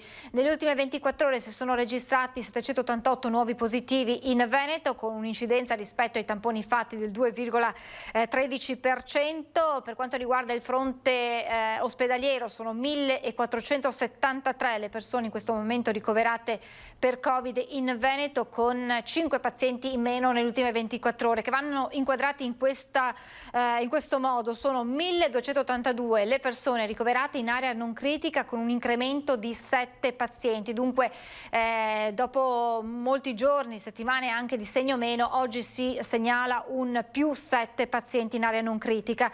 Scende invece di 12 unità il numero dei pazienti in terapia intensiva, si scende sotto i 200, siamo infatti oggi a 191 pazienti in terapia intensiva. C'è stato poi una sorta di sfogo del Presidente Zaia legata in qualche modo alla sua figura nel panorama nazionale e anche nel panorama politico della Lega. Si è partiti con una domanda legata naturalmente alla sua presenza martedì in quinta commissione in Consiglio regionale per relazionare su quella che è il caso test rapidi, anche dopo l'inchiesta di Report e tutto quello che poi ne è scaturito in questi giorni. E Zaia ha detto: andiamo avanti, vediamo come finirà, non esiste che i miei tecnici vengano tacciati da gente che passa per strada come persone disumane e poco attente, che facciano scelte che comportano maggiore mortalità. Queste persone sono state ringraziate fino a novembre, passano le notti a fare riunioni. Se ancora a qualcuno questo non va bene, ha continuato Zaia, vada in procura e ci metta la faccia.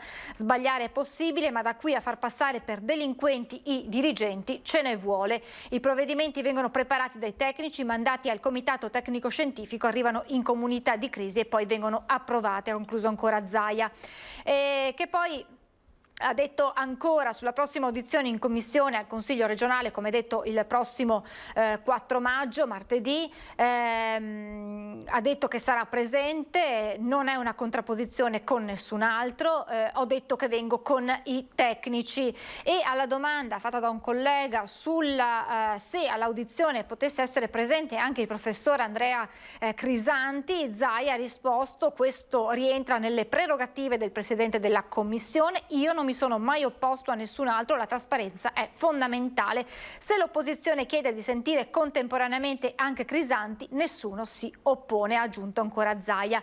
E poi la sua analisi è andata avanti quando gli è stato presentato un sondaggio che lo vedrebbe tra i primi, insomma, dal punto di vista dei favori, con il Premier Draghi, l'ex Premier Conte, e davanti al segretario del suo partito, Matteo Salvini. Zaia ha detto: l'ho già detto, il segretario sta facendo bene il segretario, sul mio futuro non voglio che si vada avanti con queste manfrine, i veneti mi hanno dato fiducia e io devo dare corso a questa fiducia, avete capito che lo facciamo per spirito di servizio, tra l'altro non sono nemmeno ricandidabile, ha ricordato Zaia, siccome vedo che ogni cosa che si fa in Veneto ha una risonanza esponenziale, ogni polemica è un beneficio che si toglie ai veneti, non vado a fare il Presidente del Consiglio, non me ne frega di scalate politiche, tranquilli. Ha concluso spiegando come un po' questi attacchi che arrivano al Veneto, e ha detto il Veneto non se lo merita, in qualche modo potrebbe essere, stando alle parole del Presidente, collegate a questo riconoscimento che gli viene fatto anche a livello nazionale.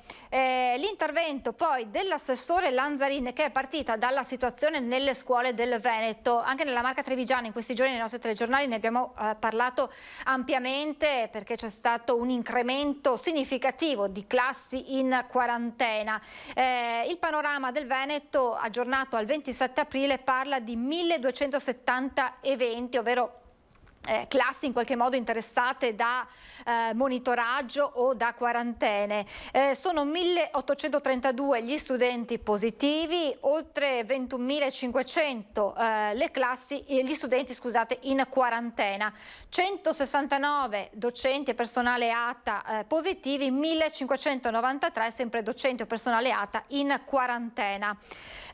Facendo poi un focus sulle fasce d'età, emerge che al 22 aprile la fascia che cresce di più dal punto di vista dei contagi è quella dai 0-14 anni, seguita subito dopo dalla fascia 15-24 anni. Dunque in questa fase la fascia d'età dei giovanissimi è quella più interessata dall'aumento dei contagi, mentre cala drasticamente, fortunatamente, la fascia dei più anziani, che è quella che ha ricevuto naturalmente la copertura vaccinale, a significare, ha detto l'assessore Lanzarin, come il vaccino sia fondamentale e sia efficace. Per quanto riguarda poi i medici di medicina generale, sono 2.250 quelli in Veneto impegnati nella campagna vaccinale e finora hanno somministrato 75.000 vaccini, un gran numero anche a domicilio. Naturalmente impegnati anche i farmacisti dopo l'accordo prima nazionale, poi anche a livello regionale. Si sta concludendo il tutoraggio, sapete che sono previsti 2 step, una preparazione a livello nazionale e poi un tutoraggio nei punti vaccinali. Ormai è completato anche questo e l'assessore Lanzarin ha anche spiegato come il commissario Figliuolo stia così analizzando la possibilità, ma al momento è ancora solo sulla carta, non c'è stato nessun incontro, non c'è ancora nulla di concreto, ma si sta ragionando sulla possibilità di effettuare una distribuzione specifica dei vaccini alle farmacie a livello nazionale, quindi senza più passare tramite le regioni, ma facendo partire tutto dal commissario, facendo arrivare poi nelle farmacie. Ma questo insomma al momento è un ragionamento che è stato fatto, ma di concreto, come detto, non c'è ancora nulla. Io adesso mi fermerei per una pausa pubblicitaria e poi torniamo in diretta con aggiornamenti e nuovi ospiti. A tra poco.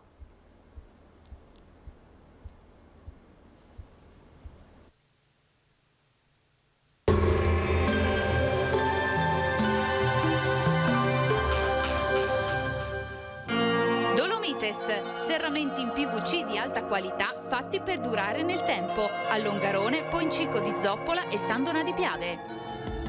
Benvenuti al meteo. Prevale ancora una circolazione ciclonica sul nostro paese. Nella giornata di venerdì 30 aprile al nord-est il tempo sarà decisamente variabile. Vediamo insieme il dettaglio. Sul Veneto la grafica ci mostra un contesto variabile e infatti avremo un'alternanza di nuvole e rasserenamenti. Sulle zone montane e pedemontane maggiore probabilità di precipitazioni. Col passare delle ore poi non si escludono dei fenomeni un po' su tutta la nostra regione. Temperature comunque in ripresa e clima gradevole, minime tra 9 e 12 gradi, valori massimi compresi invece tra i 14 e i 22 gradi all'incirca. Ci spostiamo ora sul Friuli Venezia Giulia, schiarite più ampie al mattino, a seguire il cielo tenderà a coprirsi con localmente anche qualche acquazzone. Temperature minime tra i 13 e i 14 gradi, valori massimi invece tra i 17 e i 19 gradi. Infine ci spostiamo sul Trentino Alto Adige, anche qui piogge diffuse ovunque, saranno possibili però delle parentesi più asciutte. Temperature minime intorno agli 11 gradi, massime sui 20 gradi all'incirca. Dal meteo di Antena 3 per ora è tutto, grazie per l'attenzione e arrivederci.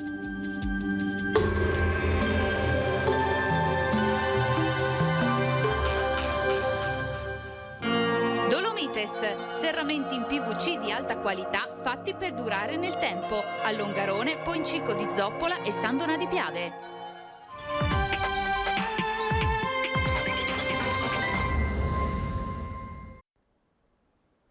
Rieccoci in diretta, c'è un settore che scalpita per ripartire, è quello del turismo che attende questa estate 2021 come la possibilità davvero di riaccendere i motori e di recuperare quanto perso finora e di avere un'estate diversa da quella dell'anno scorso, soprattutto di poter tornare ad ospitare anche i turisti stranieri, puntando proprio anche sulla campagna vaccinale. Cerchiamo di fare allora la fotografia dell'attuale situazione, le prospettive future insieme al presidente dell'Associazione Iesolana Albergatori, nonché coordinatore di Federalberghi Spiagge Venete, Alberto Maschio. Buongiorno Presidente, benvenuto. Buongiorno a lei, buongiorno a tutti. Grazie per essere con noi. Ieri, Presidente, avete fatto proprio un incontro per fare un po' il punto e i dati che sono emersi non sono del tutto positivi.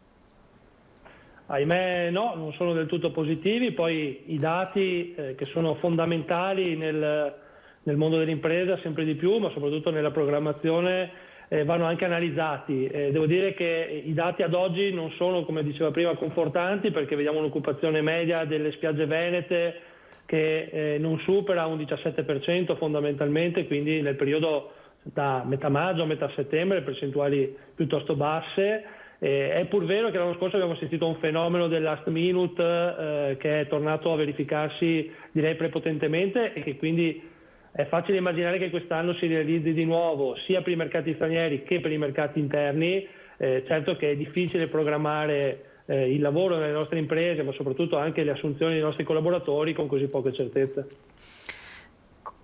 Il fatto che permanga, o perlomeno nelle intenzioni del governo c'è la volontà di mantenere le fasce gialla, rossa, arancione, la bianca, ancora troppo rara in Italia, anche nei prossimi mesi, proprio per intervenire laddove vi siano focolai, vi preoccupa? Potrebbe essere penalizzante anche per il turista di casa nostra che intende prenotare la vacanza, con l'incertezza però magari di trovarsi all'improvviso da un momento all'altro con i ristoranti chiusi, con i negozi chiusi, con una vacanza sicuramente penalizzata da questo.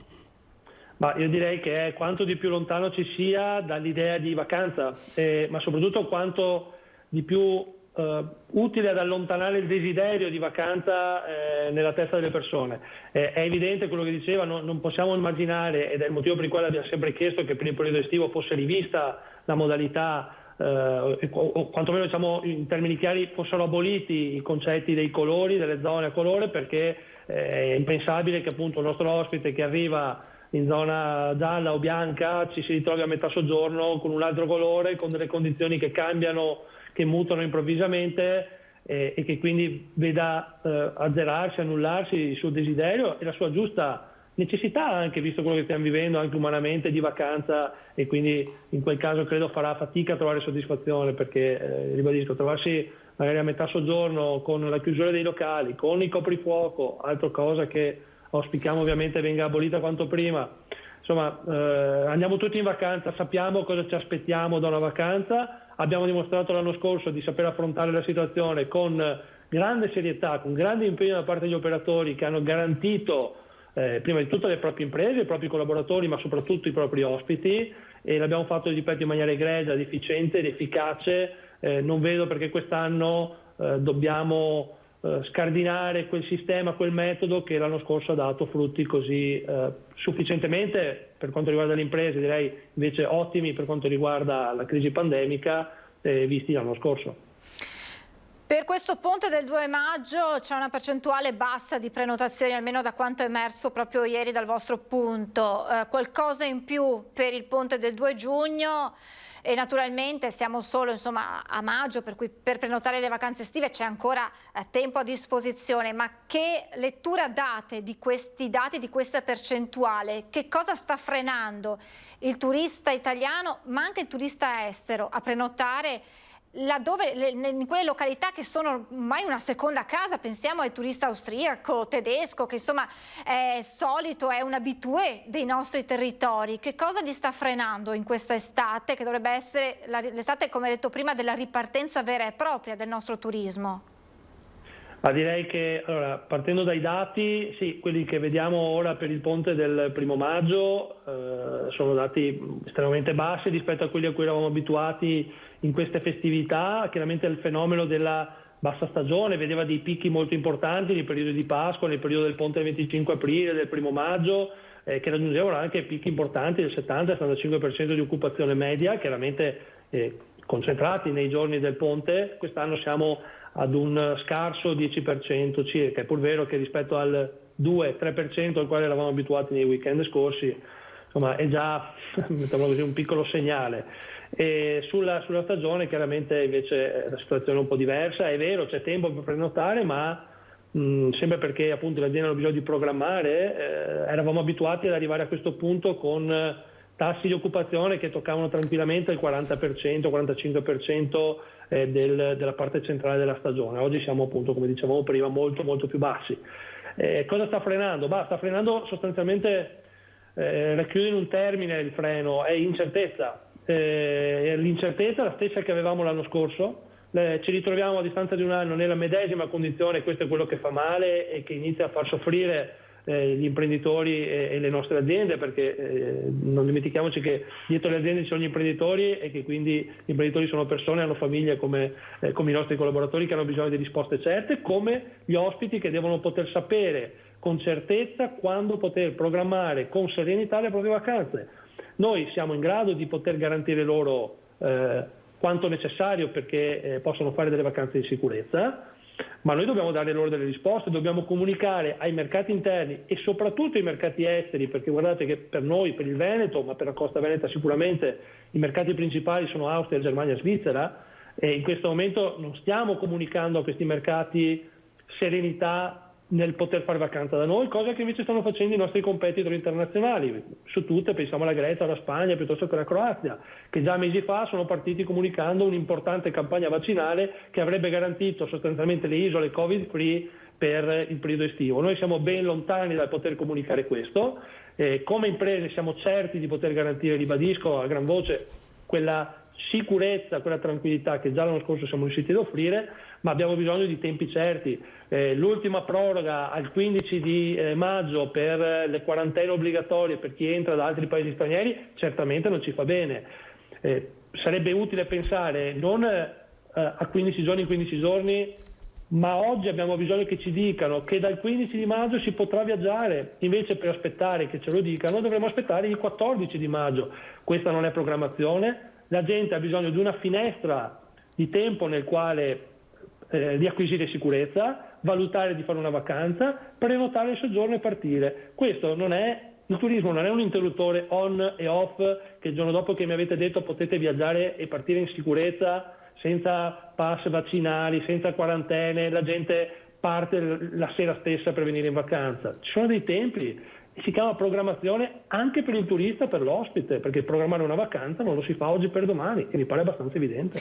Lei giustamente prima diceva, in questa incertezza facciamo fatica anche noi imprenditori a pianificare quello che è il nostro lavoro, quindi anche capire il personale, tutta l'organizzazione. Sappiamo anche il costo che ha una struttura alberghiera per rimanere attiva, aperta. Noi abbiamo parlato molto durante l'inverno di tutte quelle strutture alberghiere in montagna che erano pronte a riaprire, anche collegate naturalmente alla ripartenza degli impianti sciistici, che poi si sono trovati con un nulla di fatto, anche con i danni tra virgolette di una riapertura che poi di fatto non ha avuto un riscontro in presenze. Avete questo timore, cioè che questa incertezza di cui lei parlava possa in qualche modo scoraggiare il turista e quindi vi troviate poi a pianificare una ripartenza che di fatto sarà a metà e quindi a scaldare i motori per poi far andare la macchina solo a bassa velocità? Guardi, se le dicessi che non c'è questo timore mentirei sapendo di mentire. Se le dico che fino a un mese fa ero fiducioso sul fatto che dalla metà di maggio insomma si sarebbe ripresa una certa regolarità, quindi sostanzialmente con un mese in anticipo almeno rispetto all'anno scorso. È altrettanto vero, devo dire che ultimamente questo sano ottimismo inizia anche un po' a vacillare, però insomma facciamo impresa e quindi la dose massiccia di ottimismo resta tale. È pur vero che in questo momento però lo si sta facendo un po' su uno slancio di cuore fondamentalmente. Stiamo guardando ad un'apertura, guardi, io in questo momento la chiamo dall'albergo, siamo qui con le nostre ragazze del booking e del marketing che stiamo cercando di pianificare l'apertura che doveva essere inizialmente per la prima metà di maggio, attualmente l'abbiamo posticipata al 20. La stiamo posticipando perché è evidente che finché non avremo anche la possibilità di usufruire dei mercati stranieri, dei flussi stranieri, sarà difficile pensare a una vera ripartenza. Ma in questo momento stiamo pianificando il 20, ma le devo dire la verità, lo stiamo facendo anche su uno slancio di cuore, perché i numeri non ci danno ragione in questo momento e dobbiamo comunque poter garantire ai nostri collaboratori un minimo di stagione, un minimo di lavoro, anche semplicemente guardi, per l'umore degli stessi. Non possiamo continuare a tirare la corda, perché poi alla fine il governo cerca di accontentare i collaboratori in generale con bonus, cassa integrazione, chi più ne ha più ne metta, ma fondamentalmente la gente ha voglia di tornare alla normalità, a tornare a lavorare e di poterlo fare, ripeto, in sicurezza come abbiamo sempre fatto fino ad oggi.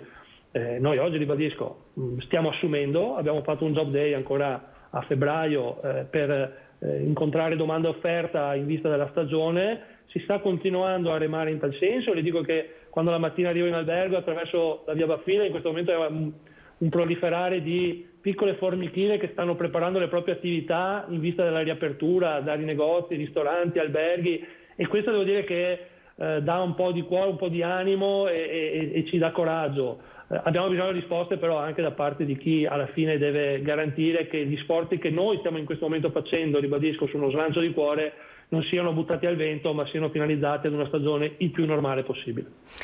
Il pass vaccinale a livello europeo, che adesso si sta proprio anche cercando di perfezionare a livello europeo, ma semplicemente stando nei confini di casa nostra, il Green Pass, insomma questo certificato necessario per spostarsi da regioni rosse o arancioni, rischia di essere un volano negativo per la ripartenza del turismo, o invece va visto positivamente, cioè sarà un turismo sicuramente positivo e sicuramente sicuro, e quindi si va in vacanza con la certezza poi di non correre rischi dal punto di vista del contagio? Come va letto anche dal punto di vista di voi operatori? Allora, dovremmo porci una domanda: a che punto siamo col piano vaccinale? Dovevamo spingere, e noi come aziende, come imprese eravamo pronti a farlo anche a carico nostro, a spese nostre, sul piano vaccinale anche per il mondo del turismo, che era una delle industrie che doveva ripartire con la maggior urgenza.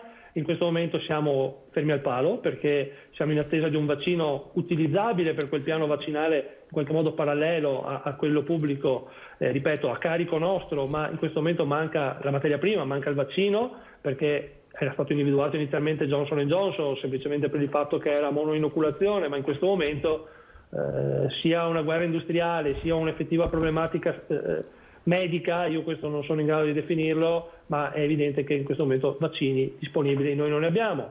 Ora, spingiamo per un pass vaccinale europeo? Bene, a me hanno insegnato che le cose che funzionano meglio sono le cose che sono facili da spiegare. Siamo ancora qui a capire di cosa stiamo parlando quando parliamo di pass vaccinale, siamo ancora qui a discutere di come strutturarlo, ma di non renderlo obbligatorio. In sostanza io temo che andrà a finire con l'ennesima complicazione, come direbbe il nostro governatore Zaia, ufficio complicazioni affari semplici, della serie complichiamoci ulteriormente la vita. Non essendo tra l'altro neppure pronti o quantomeno allineati con altri paesi sul piano vaccinale, il rischio è che ci facciamo un autogol. Quindi stiamo ben attenti anche ad introdurre certi strumenti, perché dobbiamo essere anche consapevoli del grado di avanzamento del nostro piano interno per poter corrispondere all'utilizzo di quel pass in maniera uniforme agli altri. Diversamente ci stiamo, ripeto, facendo un autogol da soli.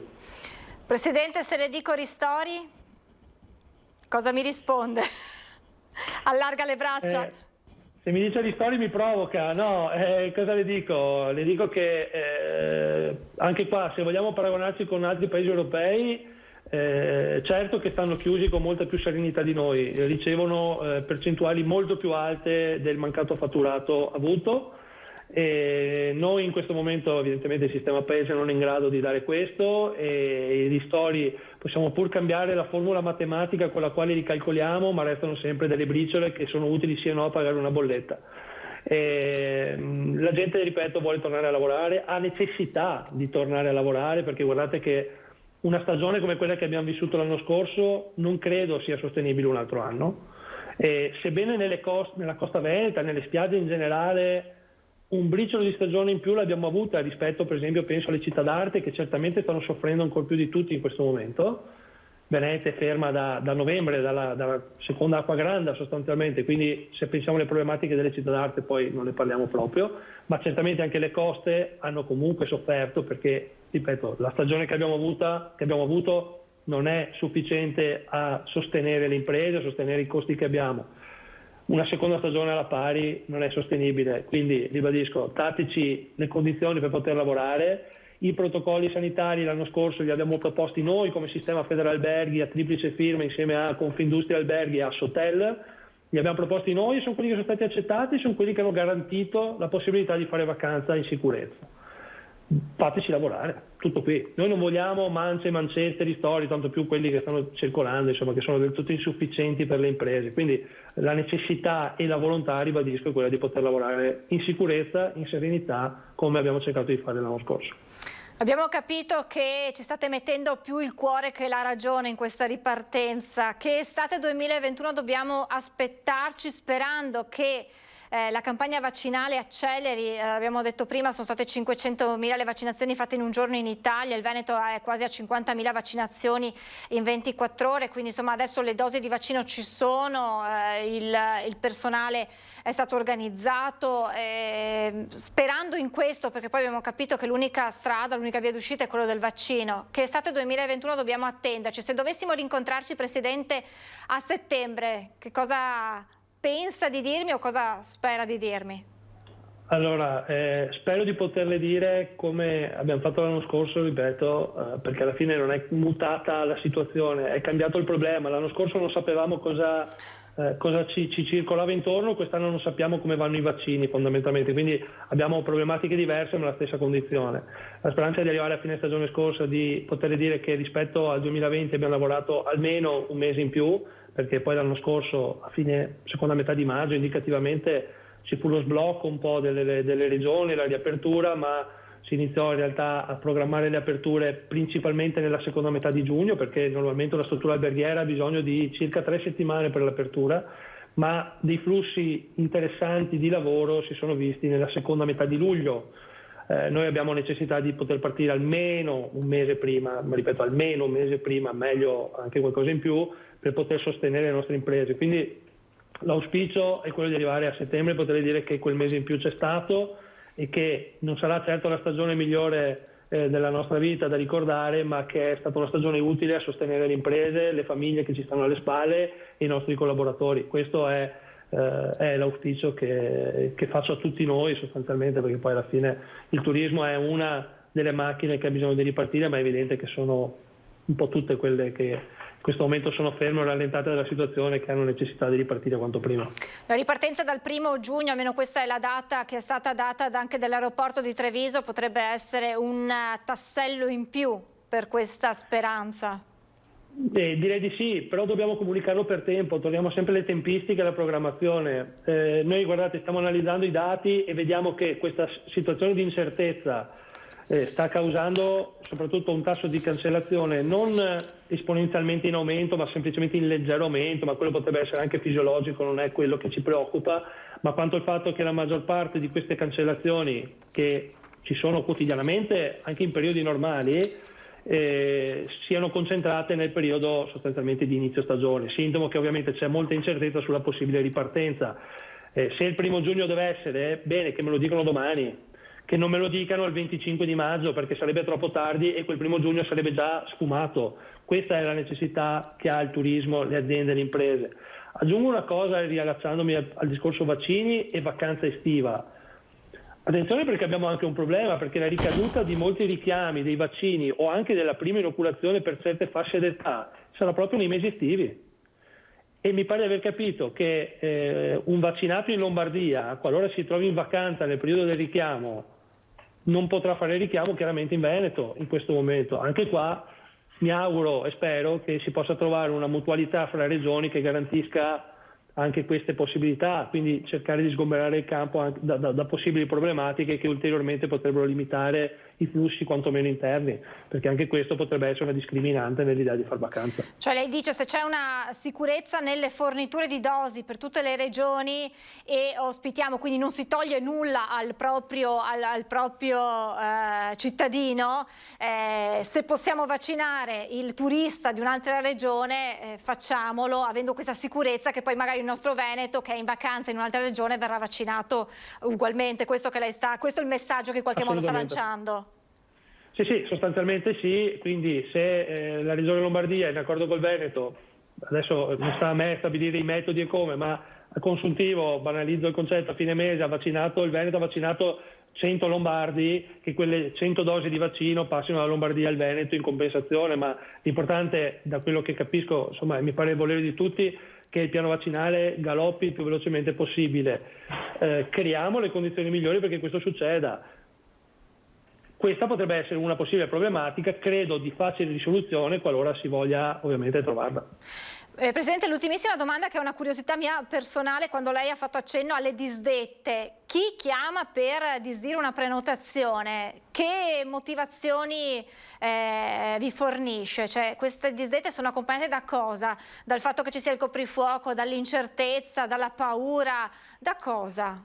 Sei in grado di dircelo? Sì, allora non abbiamo ovviamente un dato certo su questo, perché chiaramente non monitoriamo la motivazione della cancellazione, perché quella a volte avviene semplicemente tramite portale e quindi è libero di cancellare senza chiaramente giustificarne il motivo.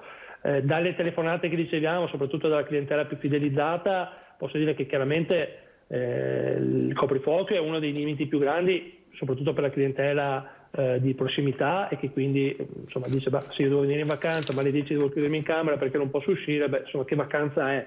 Già di per sé il termine coprifuoco è un termine militaresco in qualche modo, no? Si usava in guerra il coprifuoco, quindi di certo è ben lontano anche questo dal concetto vacanza.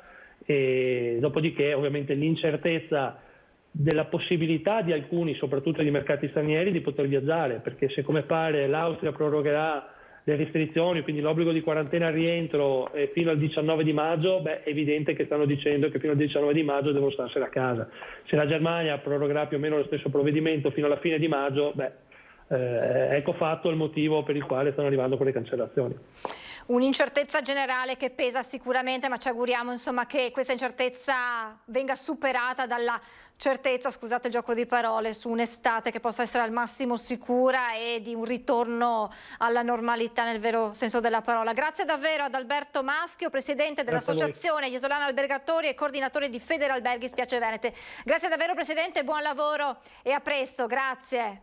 A voi, grazie, buon proseguimento. E questa dunque è la situazione ancora non rosea sul fronte vacanze estive, le preoccupazioni, l'insicurezza che pesa su vari fronti e sta condizionando naturalmente anche le prenotazioni, che in questa fase, insomma siamo a maggio, dovrebbero essere già significative. Invece abbiamo sentito dai dati del Presidente, stanno ancora andando a rilento. Speriamo che la situazione cambi appunto con un'accelerata della campagna vaccinale. Abbiamo parlato insomma di quella che è la situazione, la polemica legata ai test rapidi, nella quale si inquadra anche la figura del microbiologo, del professor Crisanti. Allora, con il servizio della nostra redazione di Padova cerchiamo di fare il punto con le novità di queste ultime ore.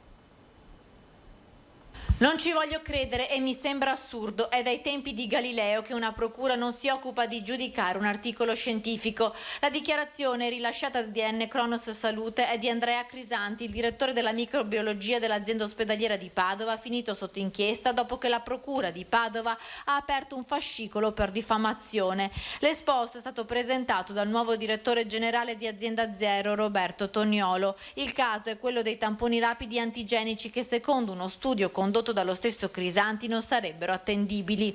Le affermazioni del virologo però sono state ritenute da Azienda Zero screditanti del sistema regionale sanitario. Credo sia la prima volta che un argomento scientifico viene usato a scopo diffamatorio, conclude Crisanti, in attesa di capire se procedere per vie legali alla sua difesa. La bufera sul caso Crisanti e la Regione Veneto si è trasformata ben presto in 3 inchieste. Oltre a quella per diffamazione, la Procura di Padova ha aperto un fascicolo sull'attendibilità dei tamponi rapidi e sulla loro presunta efficacia. Il pubblico ministero Benedetto Roberti sta indagando con l'ipotesi di frode in pubbliche forniture per verificare se la Regione sia stata truffata dalle aziende farmaceutiche che avrebbero venduto test poco efficaci. Infine anche la Procura di Vicenza sta indagando sull'efficacia dei test rapidi sollevata da Crisanti e sulla validità di alcune mascherine distribuite in Veneto. E restando nella Padova, è buona la partenza per quanto riguarda le vaccinazioni per gli over 60, somministrate 8.600 dosi, l'ULSS Euganea apre 4.000 posti per i caregiver e conviventi di persone disabili o vulnerabili.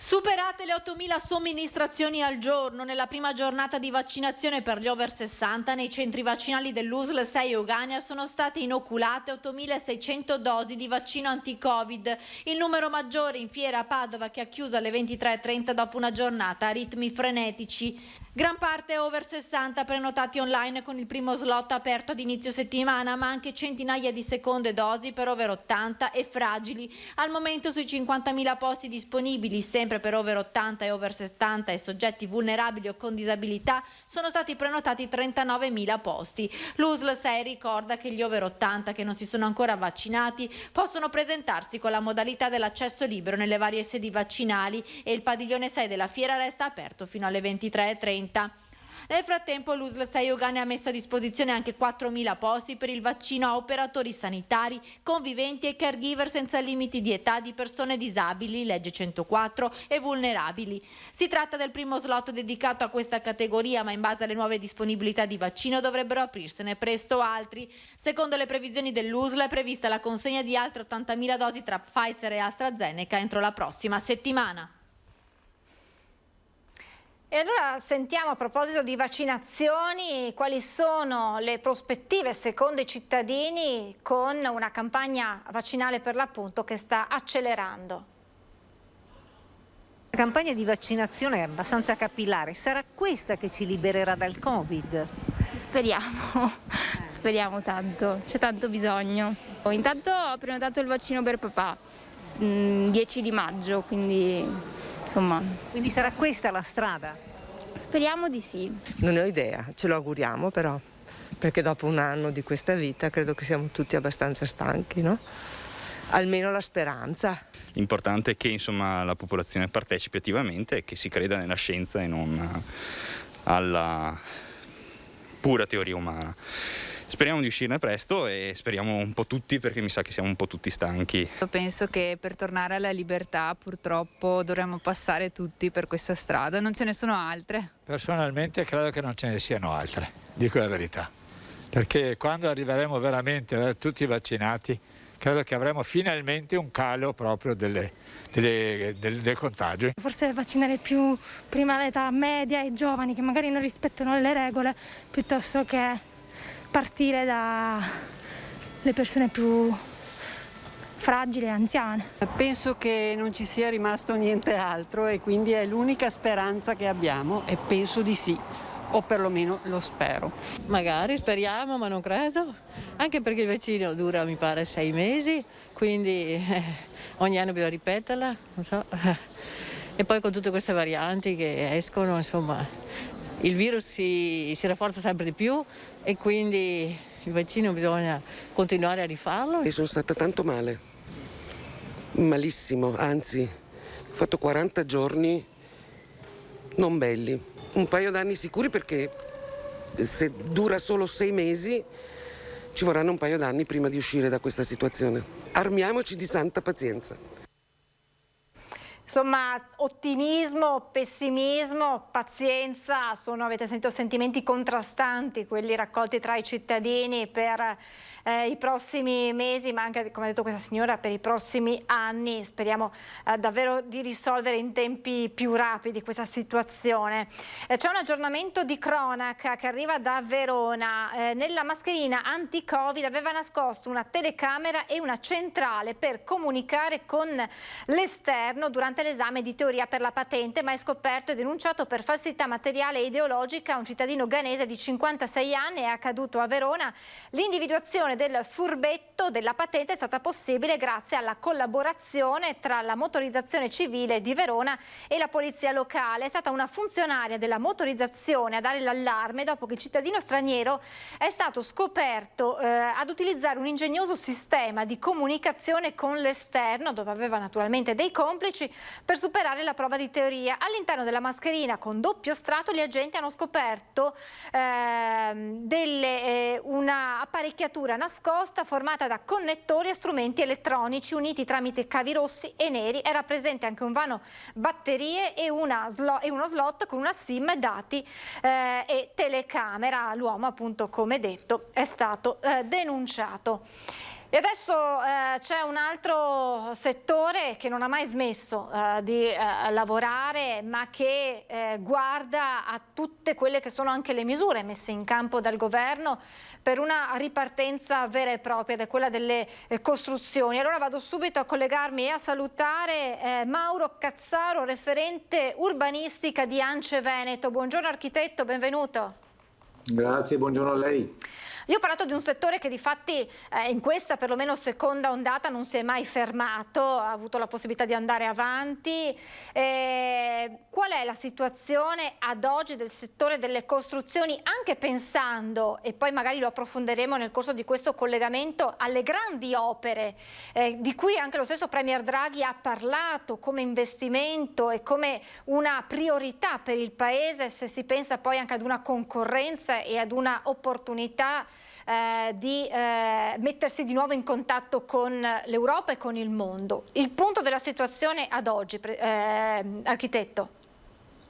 Allora, il tema è abbastanza chiaro. Noi veniamo da un periodo ante-Covid in cui i numeri cominciavano finalmente ad essere positivi, per cui eravamo decisamente nella inversione di tendenza del mercato, e sto parlando in generale, per cui opere pubbliche, private e quant'altro, perché il settore è molto molto articolato.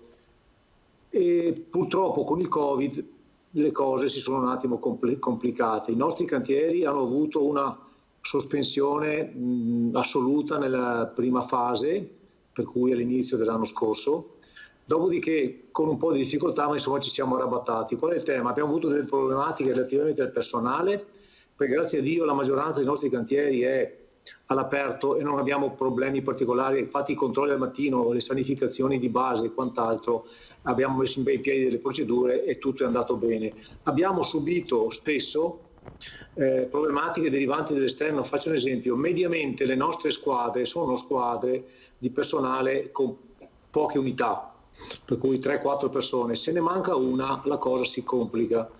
Qual è il tema? Il tema è che molto spesso è la moglie, è il fratello, è il figlio e quant'altro. Siamo andati a incappare su delle quarantene volontarie. Praticamente non ho nessuna segnalazione di casi in cantiere o cantieri che siano diventati dei focolai, per cui abbiamo lavorato tutto sommato con un'estrema serenità. Purtroppo ultimamente stiamo subendo una problematica che sta diventando enorme, che è quella dell'aumento pazzesco delle materie prime. E questo è un tema che io mi permetterei di mettere all'attenzione sua e degli ascoltatori, perché sì, anche perché questo sta creando dei problemi, dei ritardi e anche proprio dei problemi nei contratti che sono già stati stipulati sia in cantieri privati e in cantieri pubblici. È un problema che vi sta preoccupando anche in ottica proprio futura. Di che cosa si tratta? Allora, guardate, negli ultimi mesi, parliamo dunque, siamo a maggio, gli ultimi 4-5 mesi, in maniera embrionale, adesso in maniera decisissima, in pressoché tutte le materie prime, sto parlando di legno, ferro, coibenti, materie plastiche, metalli in generale, abbiamo avuto degli aumenti pazzeschi. Le do un dato: un legno lamellare andava verso i 400 euro a metro cubo, adesso siamo più circa a 700. Cioè non sto parlando di qualche punto per cento, mi seguite, sto parlando di numeri a 2 cifre. Poi cosa stia succedendo? Onestamente non lo capiamo, perché ogni settore di produzione, per la sua logica e il suo equilibrio, ha delle motivazioni. Per esempio la barzelletta che gira, che i coibenti e quant'altro, polistirene, poliuretano, e poi sono prodotti chimici che derivano da materie secondarie della raffinazione dei carburanti, che hanno avuto un grande calo, per cui abbiamo meno disponibilità e c'è stato un aumento di prezzi. Sul ferro dicono dell'Ilva e qua e là. Io le dico il risultato qual è. Abbiamo numeri sul tavolo di aumenti folli, e soprattutto abbiamo anche difficoltà di reperire i materiali. Nel senso, io ho fatto un ordine particolare stamattina, ho dovuto utilizzare un prodotto di gamma diversa, perché quello di base che mi interessava e non avevo necessità di prendere non era disponibile. Di conseguenza c'è un po' un gioco dove, come, perché non lo sappiamo. Ovviamente, se immagini, io ho già dei contratti in piedi con certi numeri, sia opere private che opere pubbliche, e trovarmi a dover contrattualizzare con dei numeri di questo livello, parliamo del 30%, 40%, 50%, numeri folli, non lo so, siamo abbastanza confusi, e su questa cosa anche a livello nazionale ci stiamo muovendo in maniera molto decisa, perché è una cosa che non è un 3%, parliamo di numeri a 2 cifre, ribadisco, per cui una situazione devastante. C'è anche altro che vi preoccupa, dell'ecobonus, questa incognita, questa incertezza. Io però ne parliamo, le chiedo di attendere un paio di minuti, ho la pubblicità e poi torniamo e ripartiamo proprio da qui, dall'ecobonus. A tra pochissimo.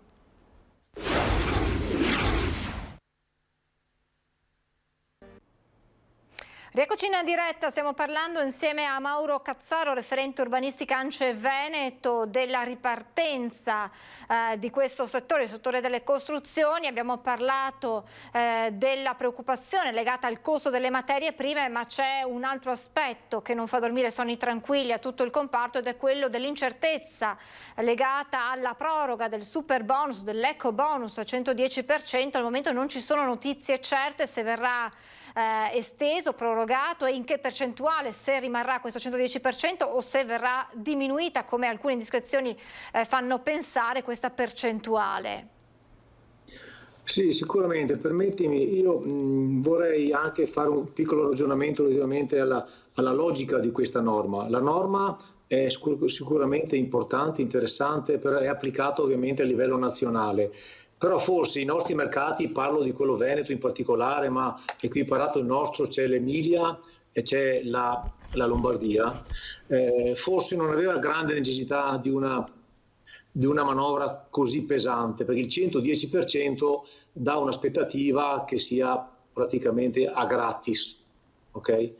Allora, tutte queste, ricordiamo molti anni fa la legge Tremonti sui prefabbricati, su tutti gli edifici non residenziali, sono delle accelerazioni di mercato che però onestamente su quello che era il nostro mercato, che aveva già dei trend positivi e un certo equilibrio, forse crea anche degli scompensi e crea delle situazioni atipiche, perché per esempio il risultato pratico adesso, che siccome la norma è collegata a una estrema complicazione dal punto di vista di presentazione dei documenti e dal fatto di avere una legittimità del fabbricato su cui si interviene, che è tutt'altro che scontata, crea un'esplosione di attività, per cui nel mercato nostro sono arrivati una serie di operatori che con i muri non hanno niente a che fare, okay?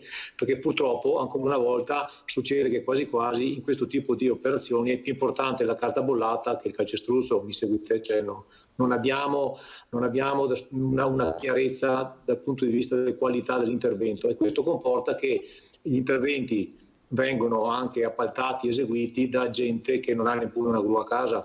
Il tema è proprio questo.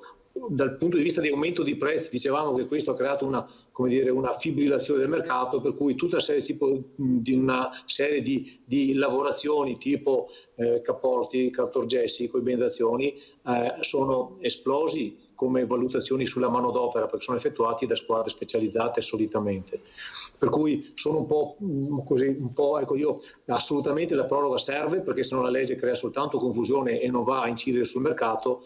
Per quel che mi riguarda, per una mia convinzione personale, riterrei anche opportuno un ridimensionamento del contributo, cioè con una riduzione dal 110 a qualcosa in giù, per dare un po' per cui tempi più lunghi, ma assolutamente un riequilibrio. Do un fattore, perché parlo a livello nazionale, perché i mercati nell'ambito dell'italiano sono molto molto molto diversi, cioè mi era capitato per mano un dato del 2019, i fabbricati residenziali, i volumi approvati complessivamente nel 2019 in Italia sono circa 24 milioni. Di questi 24 milioni praticamente la metà è realizzata in Lombardia, Veneto e Emilia. Per il Veneto ha fatto 4,4 milioni, non so, le do un dato, una regione come la Toscana ha fatto 700.000 metri cubi. Allora, i mercati, ecco, non ho i dati del sud, per cui i mercati uguali non sono e dovrebbero essere tutto sommato, affrontati con un attimo, cioè dovremmo fare un lavoro più sottile. Cioè io dico lo facciamo col bisturi, non con il macete, questo è un po' il tema, perché questa accelerazione che ha avuto e questa grande confusione che si è creata non fa sicuramente bene al mercato, né tantomeno a chi il mestiere di costruttore lo fa da 3 o 4 generazioni, tanto per capirsi. Per cui ecobonus va bene, l'idea è meravigliosa, e secondo me sarebbe l'opportunità adesso che con la proroga, che sarà assolutamente indispensabile, di andarla a ridosare in maniera da poter avere un risultato più spalmato, meno pesante sull'economia e sull'andamento del mercato, perché poi ovviamente andremo a situazioni in cui non si troviamo personale, non si riesce a fare le cose che abbiamo fatto alla Carlona, insomma tutto questo ragionamento che non fa certo, cioè non buttiamo via i soldi o i debiti che stiamo facendo per i nostri figli, questo è un po' il tema, tanto per essere, per cui va tutto bene, ma i costruttori veri sono un po' allarmati da questo tipo di situazione che si è creata, questo è il tema. Dal punto di vista ecobonus, va da sé che la proroga è indispensabile, cioè non ne parliamo, diventa una barzelletta se non andiamo avanti al minimo 2023, minimo, tanto per capirci, insomma. È un messaggio ben chiaro. Io aprirei una parentesi, architetto, perché la cronaca me lo impone, legata alla tragedia che si è consumata ieri nel Trevigiano a Montebelluna, quel giovane 23enne che ha perso la vita schiacciato da un'impalcatura. Ora naturalmente ci sono delle indagini in corso e naturalmente una tragedia che ha sconvolto tutti, e anche dalla vostra associazione arriva la vicinanza alla famiglia colpita da questo lutto così grande. Allora, mi permetta, da quello che mi è dato capire è stato un problema di un carico sospeso che si è staccato, si è rotto un cavo. Ecco, capiamo, ritorniamo. Allora, questa è una fatalità incredibile, perché ci sono delle procedure di controllo delle funi, dei mezzi di sollevamento che sono veramente, per cui a ogni cantiere che monti la gru la corda va tutta verificata, ogni tot va cambiata, cioè la corda, scusate, il cavo di acciaio, per cui questa è proprio un'eventualità rarissima, cioè la prima volta che sento in tanti anni una situazione, un episodio di questo genere.